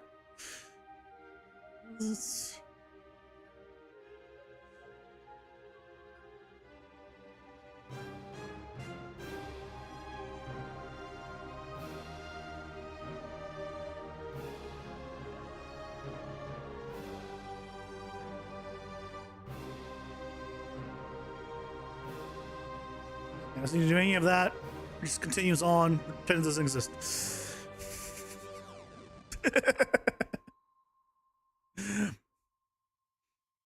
Hello, Denahilate. Probably butchered that. What was the game? It is a deck building roguelike. So you have a deck builder. Here, screen. You have a deck builder where you unlock power-ups or cards that you can make your deck with, that you can buy from the shop. That different bosses will drop different kinds of power-ups. You get to customize your run. And then the actual game itself is a roguelike that when you kill enemies, because it's more of an action RPG, you get to get back here. You get to have experience, and when you get to the first bar, you get to get a power up from. I'm sounding elite. You get to get a power up from your deck. So, for example, I haven't gone there yet, but if I force it, I have these 3 cards in my deck, so I can choose one of the 3, and the other 2 will go bye-bye. You could theoretically, if you go to the shop, you could buy them from the shop. So there's actually a shop near me. See if I can figure out how to get to the shop, though. Oh, it's just below. So as long as I have some cards unlocked, I can go to the shop. So here's the shops. Oh, and I actually got both of them to be cursed. It should be 100% rate. So either I got really lucky and I got cursed versions, or I forgot to change the 100% rate. But basically, why do these cost 0? Okay, well, this is broken. Why is this broken? What did I do? How did I break this? Why does it cost 0? God damn it. Okay, well, your cards that you don't pick up randomly get put here, and you have a chance of getting a cursed version also of your card for the same cost at the current moment. And basically, the cursed version just have a much more powerful version than even your tier 3 version. So, for example, this one's gained 125 health. And if I look at my cards, the highest tier 3 one is only 75. So, but what happens is in the shop, you get a debuff. So this gives you Enfeebled, 30% less damage dealt, or 30% less max health in these guys. They randomize. So you get a curse, basically. So you can pick up a more powerful version, potentially, of a card you said no to for a potential downside as well. So maybe, you know, you're really in a bad spot. You really need the health. The 30% less damage isn't going to be the end of the world. Maybe you grab this. Or maybe, you know what? For 25% reduces damage, less health is fine. You might just grab it. Right? Obviously should not be costing 0. But basically you go through the game like a roguelike.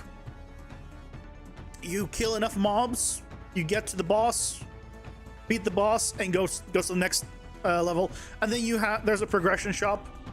So between runs, you do make progress where you can get these crystals in the world. And then you can, in this case, for now, they're crystals. And then you can use those to unlock initial base health, additional base damage, a starting card potentially, so your run just starts with a power-up, card capacity, like extra currency, I believe this is. Less curse reduction, or more curse reduction, so the curses are not as powerful on you.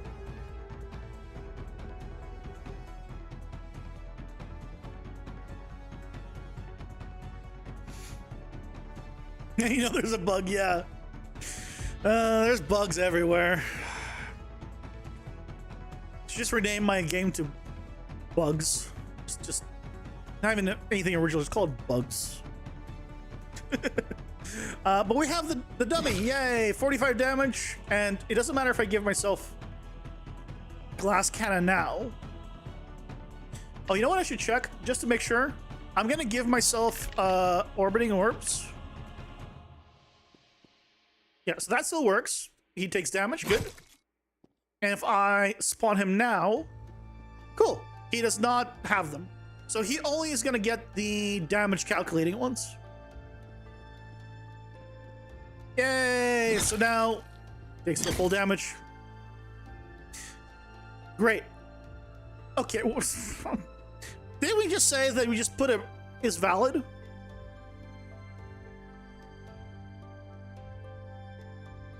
Where's the problem? On trace attack. You're not being specific.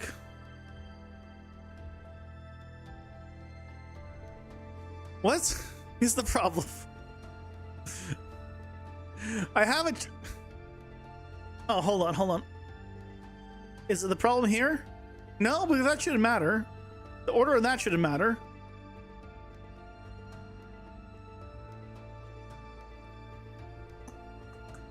Do I have another place? Oh, I have another place. No, it's projectiles to delete. No, that's fine.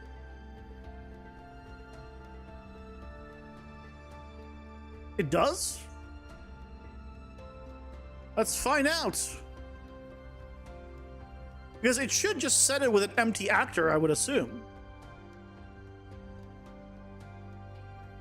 I know normally, yeah, I agree, but I feel like it should just set it with an empty actor. It shouldn't, like, break, but let's find out. Yeah, that wasn't it. No, it was completely fine with I agree with you though. Like normally, yeah.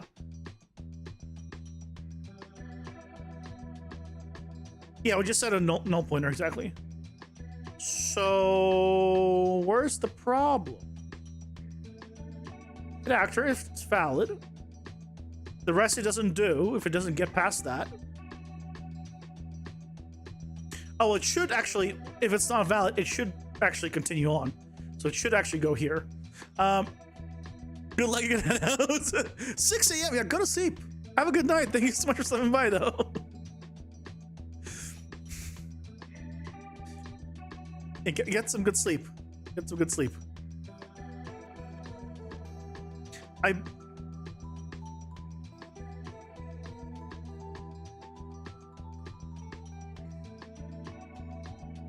think that's the only place. This is projectile stuff, so it shouldn't be doing this. Reflected projectile should, like, it shouldn't get to anywhere.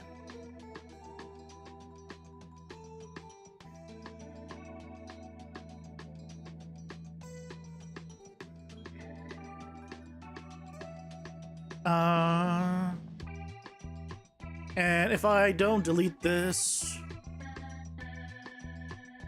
then I'm probably not gonna have a problem, right?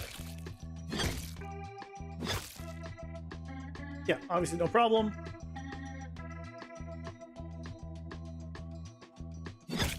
But if I delete them,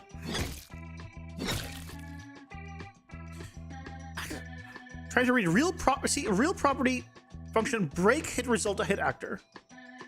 Break hit result hit actor. So it's having a problem with break hit result hit actor. So just check. No, not you. Here we're checking. Here we're checking. Where else are we using this? We're not using hit actor here. Oh, we're using hit actor here, but it should never have gone here because it should have false there. So he should never have even reached here. And here I am checking if the component is valid. Obviously, the component would only be valid if the hit actor is valid. So what the hell is it complaining about? They're all checking.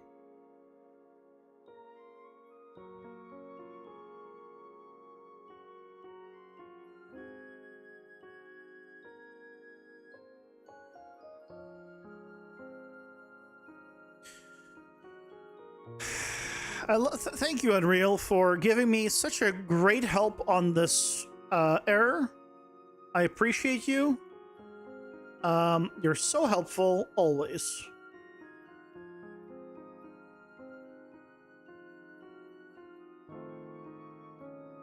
Yeah, this is a function. Is this a local? This is a local variable, yeah. Yeah, it's a local variable. That's what the V is.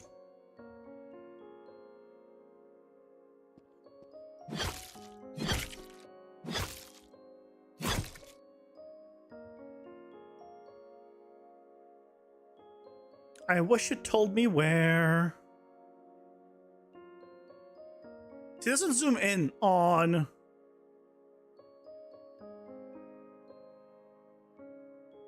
It's complaining about a branch or is valid. So Is there something else? Am I getting garbage collected if the function fires in another function? I don't think it does. Not this one. It has another function in it, but I mean, okay, no, it does because it does like other stuff. It does. It does. You know what? I'm gonna do what I was gonna do before the good suggestion. I'm gonna just.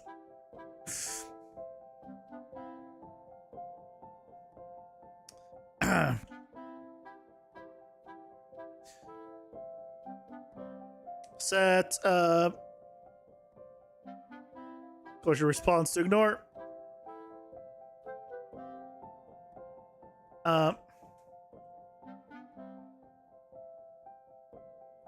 Block.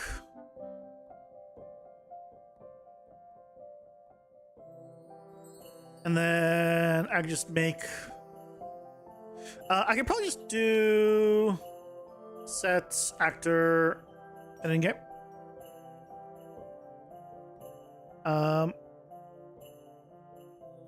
I can't do a delay here.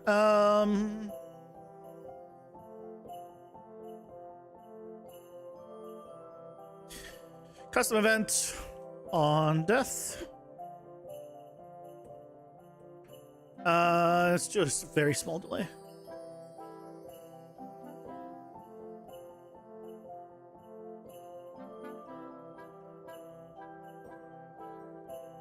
Use a breakpoint. But I don't even know where to put the breakpoint. Problem solved.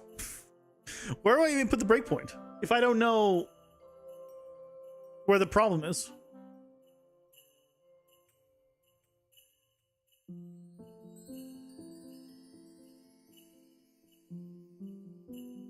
I mean, I guess I put it on death? No. It has to be in the attack, right? It has to be in there. At the start of is valid. I assume I'm at the start of this one?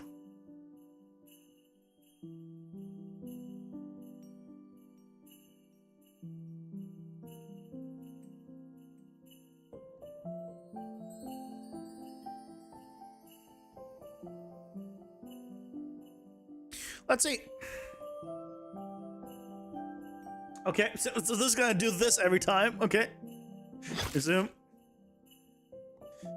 Resume. It's only a problem when it dies. Okay. Oh, did I?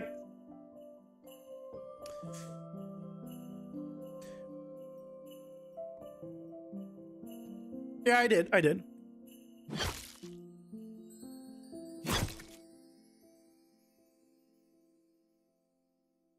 Okay. So what am I supposed to look at here?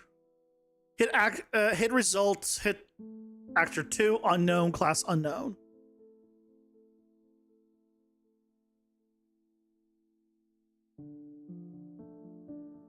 Where's the step stuff? Oh, there it is. Next.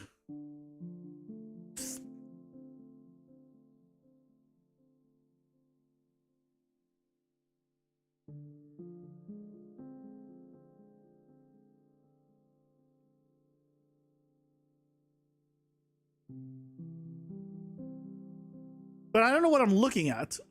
Here's the problem with this, bro. I don't know what I'm looking for. Because this is clearly fine because it's gone here. It's gone to is valid. So this is valid. So there's no problems with this. Right? Theoretically. Because otherwise it wouldn't have gone to is valid. So I assume this is not the problem. We can check here. Keep going? What am I looking for? The problem is I don't understand what I'm supposed to be looking for. Like, if I keep going for what? Because if it wasn't valid, because it's complaining about the hit actor of the break. Actually, I can do check here instead. Because obviously if it gets to this point, then it means it's equal to valid. Yep. Okay, so this next one, theoretically, if it goes to not valid or doesn't go here, then we know. Then it would go to invalid, but then now see it goes to valid. So I'm not sure what I'm supposed to be finding here.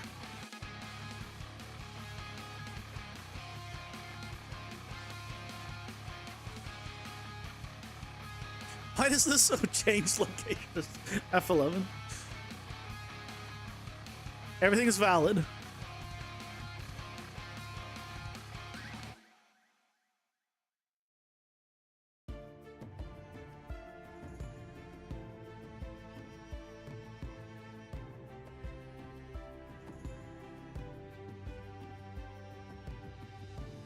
We're now in a completely different area.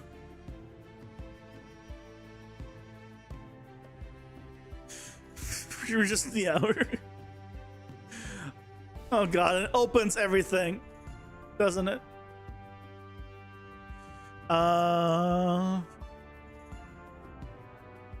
It's fine. I'm gonna do this the way that makes it easy. Ta-da!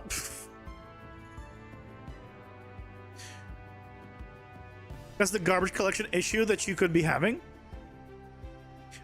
The problem is I don't understand it as a baseline, what that means, how it's caused, and how to find out I don't know what I'm looking for, right? You're telling me to go through them. The problem is I don't understand what I'm looking for. So even if I find it, I won't know, and I'll just keep going. Right? That's the problem. It's just I'm not far enough to understand the problem. Problem is me.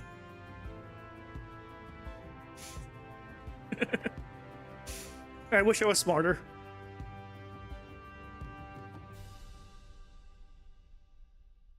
Oh yeah, I know about local variables. Yeah.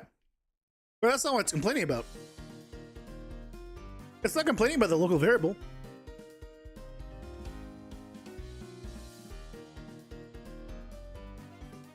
It was complaining about the hit actor of the break.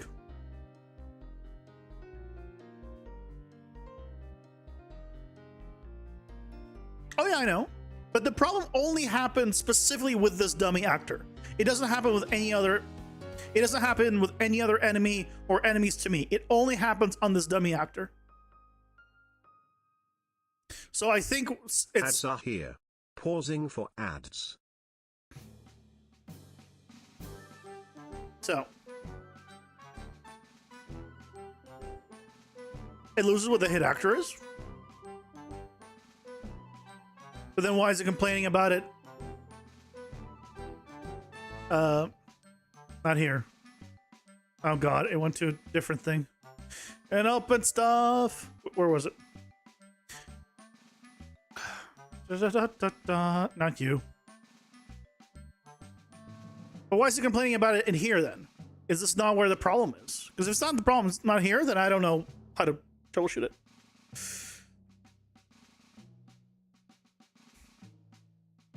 I can only go off of what it tells me. Every reference should have a check till you find it. What do you mean by every reference? What is a reference?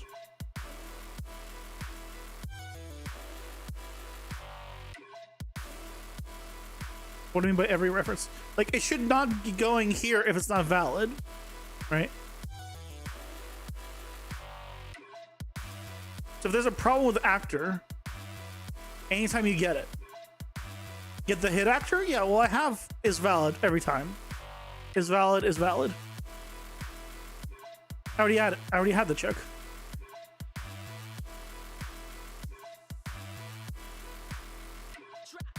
Yeah, that's what I'm doing. And we confirmed that it is valid every time. That's why I'm confused what's complaining about. Further down? This is different. This is not The hit actor stuff. There's nothing else. Here, if I do here, right? If we go here, this is one. This is the other. We got the checks there. Then we have here, but this doesn't use hit actor. And the only other one is this one, but this is after. After, okay, here we can put another one here. I mean, it should be all happening on the same tick. So if it wasn't valid before, I don't know why it would be valid now. But you know what? Let's do it. Doesn't hurt. Definitely doesn't hurt. Yep. Set that up. Let's find out if that was the secret location. Put this back.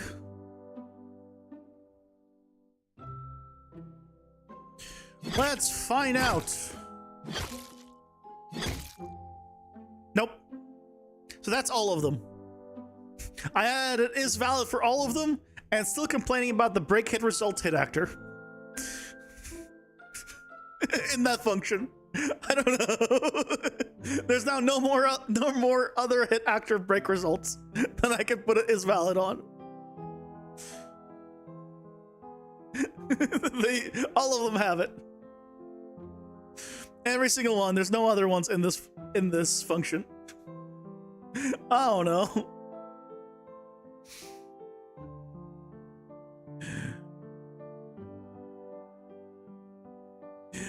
I am but one man. I am but one man. I can only do so much.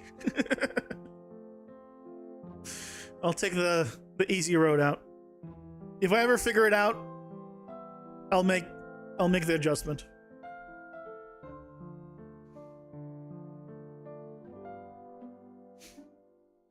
I will make the adjustment if I ever figure it out.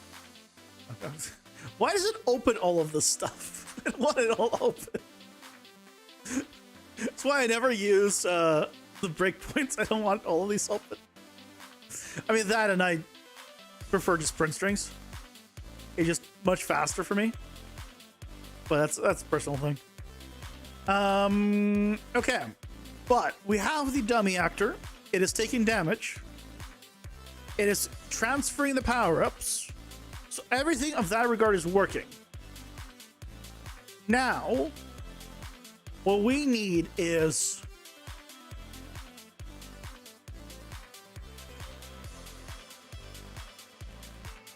when we set up the actual ability. Working edge? No, it's working. Right? I can spawn him. It's right now not going off of the dash. So that's the next thing, is to make it work off of dashing. By the way, this works. It's not doing any damage yet, right? But what we've done so far is working. So let's set it up to on dash. It will happen if we have the gameplay tag. So let's go to the player. We already have the tag. So at this point, what we can do is go to the dash. On dash start, which is after it's checked. So dash start here.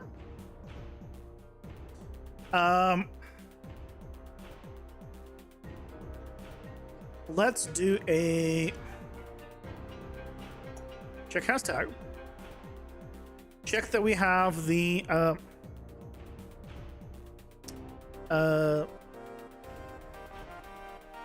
what's the ability called? Spectral clone.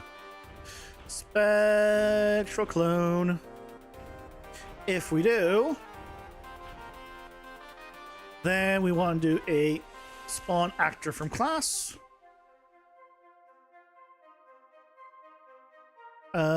Dummy clone.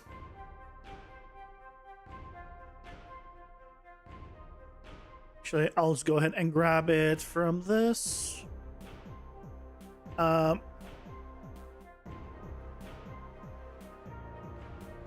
we go.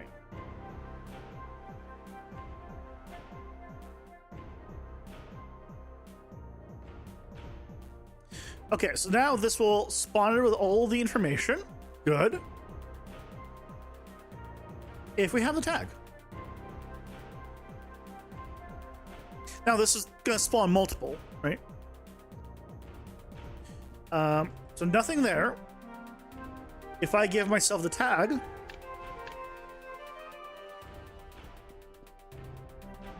there we go.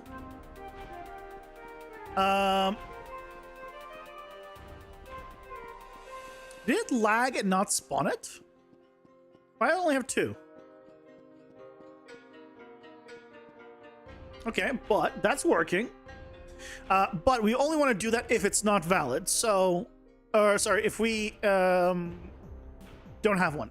So let's promote this to variable. This is going to be our... I'll put a variable here. Now let's put it on the AC abilities. So we'll make a new variable. You know what? Easier way of doing this. Why are you lagging, Unreal? Add actor pool.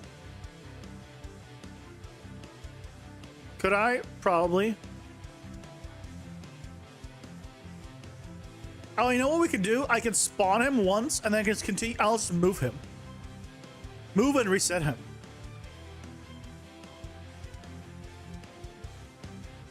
Yeah. Yeah. We can do that. Instead of destroying him every time, just move and reset him.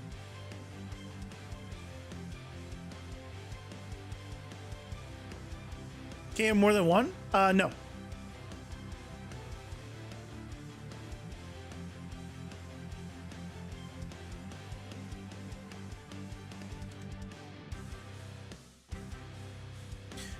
Review now.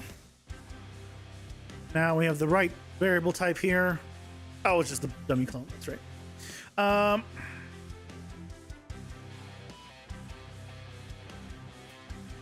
Guys, gonna go under abilities. Okay, so we can store them there. So here we can just do AC abilities, set dummy clone, and then before this we need to check if get BP dummy clone. Check if it's valid. If it's not, we're spawning it. If he is valid, set actor location to our current location. Just teleport him there. And then I believe we just do an initialize from there.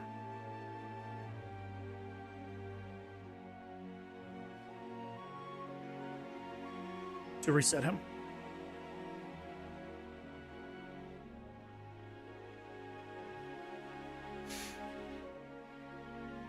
Phone dial this quick, just check the valid before you get hit actor. Say check the valid before you get hit actor. I did. Yeah, I already did that. Yeah, we have it is valid on every single hit actor in that function. So I'm not smart enough to understand past that at the current moment. If I figure it out in the future, I'll definitely update it. But I'm just not smart enough right now. Yeah, let's actually just down.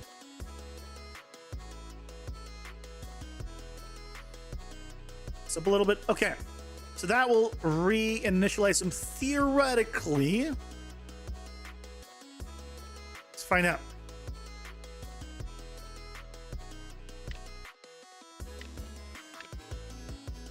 So we got a spawn. I'm gonna hit him. Yeah, and then I did it again, and then he got in here. So me doing damage to him will reset him at the new location. He does mess with my collision. So what I might want to do is spawn him just like a frame or two later because he kind of pushes me because I'm still at the location at that moment. So instead, I'm going to put this on the event graph.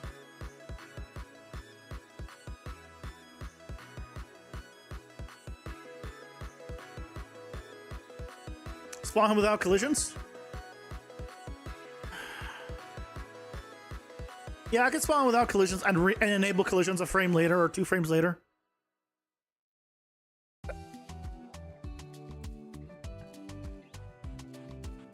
Sure.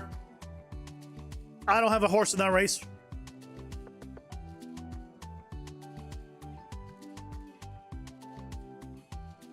Yeah. Yeah, we don't want him falling through the ground. Absolutely. Let's do dummy on initialize. Well, here, let's do it on the event graph. Custom event. Collisions on spawn. So set collision response to pawn to ignore. Let's do like a delay of... Actually, do we want him to even body block? I might just turn off the pawn entirely, because I might just not want him to be body blocking. I'm just gonna do that. Think about it. I don't know if I want to have him body blocking. Yeah.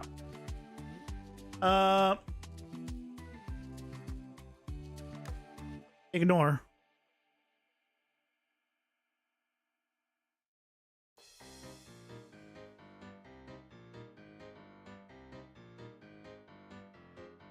AI body blocking. AI on attacks go through the characters anyway, so it wouldn't change. Like, it'll change their navigation. Oh, I guess for...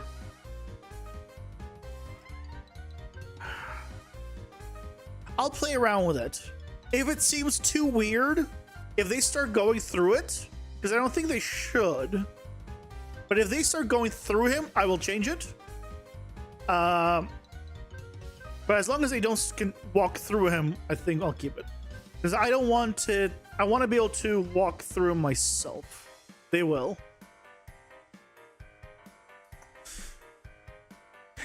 Yeah, you're right, they will.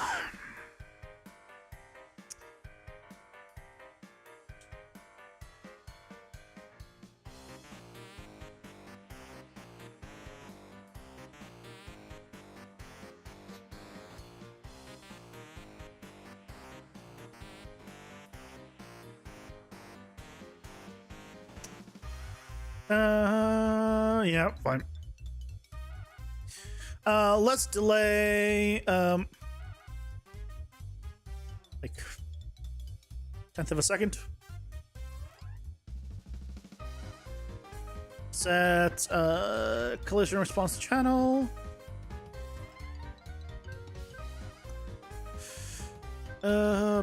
Pawn block.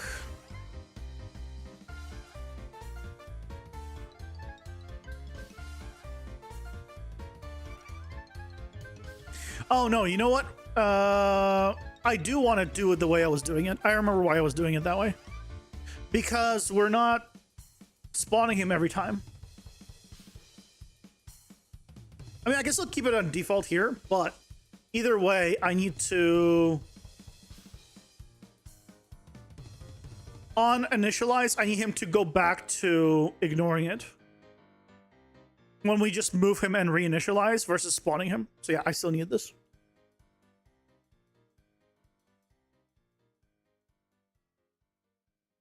I'm concerned it's actually better if you want to set the collision response to ignore the player. Use construct. I don't think I can do delays on construct. Yeah, I can't do delays on construct. So kind of have to use the event graph. I mean, oh, okay, I understand what you mean. You're talking about because it's late. I'm tired. It's my excuse. Enable pawn collision instead of an initialize.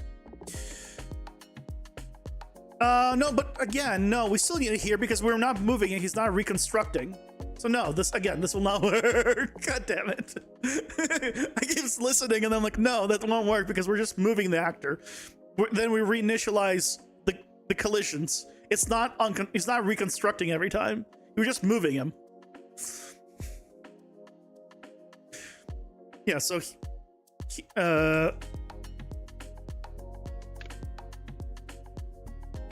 here we spawned him. Here the construction would work. Here he just moves and reinitializing it. If I move him, he moves again and reinitializing. So instead of spawning, deleting and spawning, it's just doing that. Sorry. I keep being like, yes, I agree. We're like, no, stop. It's fine. Well, we got it working. Yeah, so now, no. I was going to, but then Leo said, "Why don't you just, not?" And I was like, "Oh yeah, that's a good point." So now he's here, and when I do damage to him, and then I dash again, he gets moved and just reset. So there's only ever going to be one, so this is perfect. And I don't want him to explode, so this is perfect. Obviously, we don't have the explosion stuff and everything else, but it's going there. It's getting there. Object pooling without object pooling. Yeah, because there's only one. So yeah, kinda. I'm just checking that if he's already valid, move him and reinitialize. And if he's not going to be valid, then we'll recreate him. Yeah. It's not going to be full object pooling. It'll be partial. So.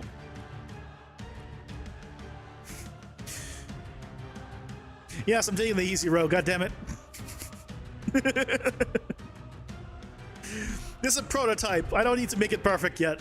I can do that later.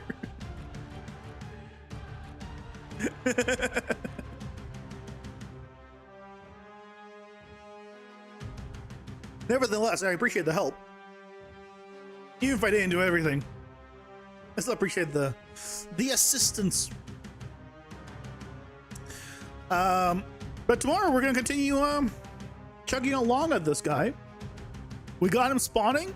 He's got the power-ups. He's got our armor. He's got the animation, all that. It's all working, so we need to set up the explosion doing the damage and actually how much damage it does, and also have a timer for him that's created and then of course does the damage. So yeah, we're gonna be having fun tomorrow. But thank you guys so much for joining me today. I hope you had fun. I sure did. Buckle up, yeah!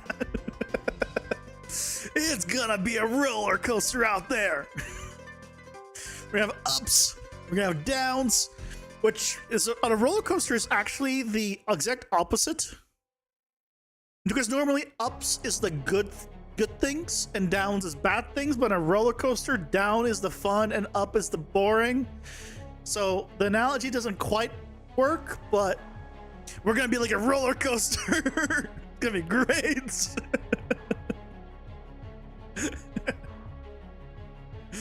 Anyways, guys, I hope you all have a fantastic rest of your night. Get some rest, get some sleep, and I'll see you guys tomorrow at 6:30 for some more good old game dev. Take care, everyone. Have a good night. Bye-bye.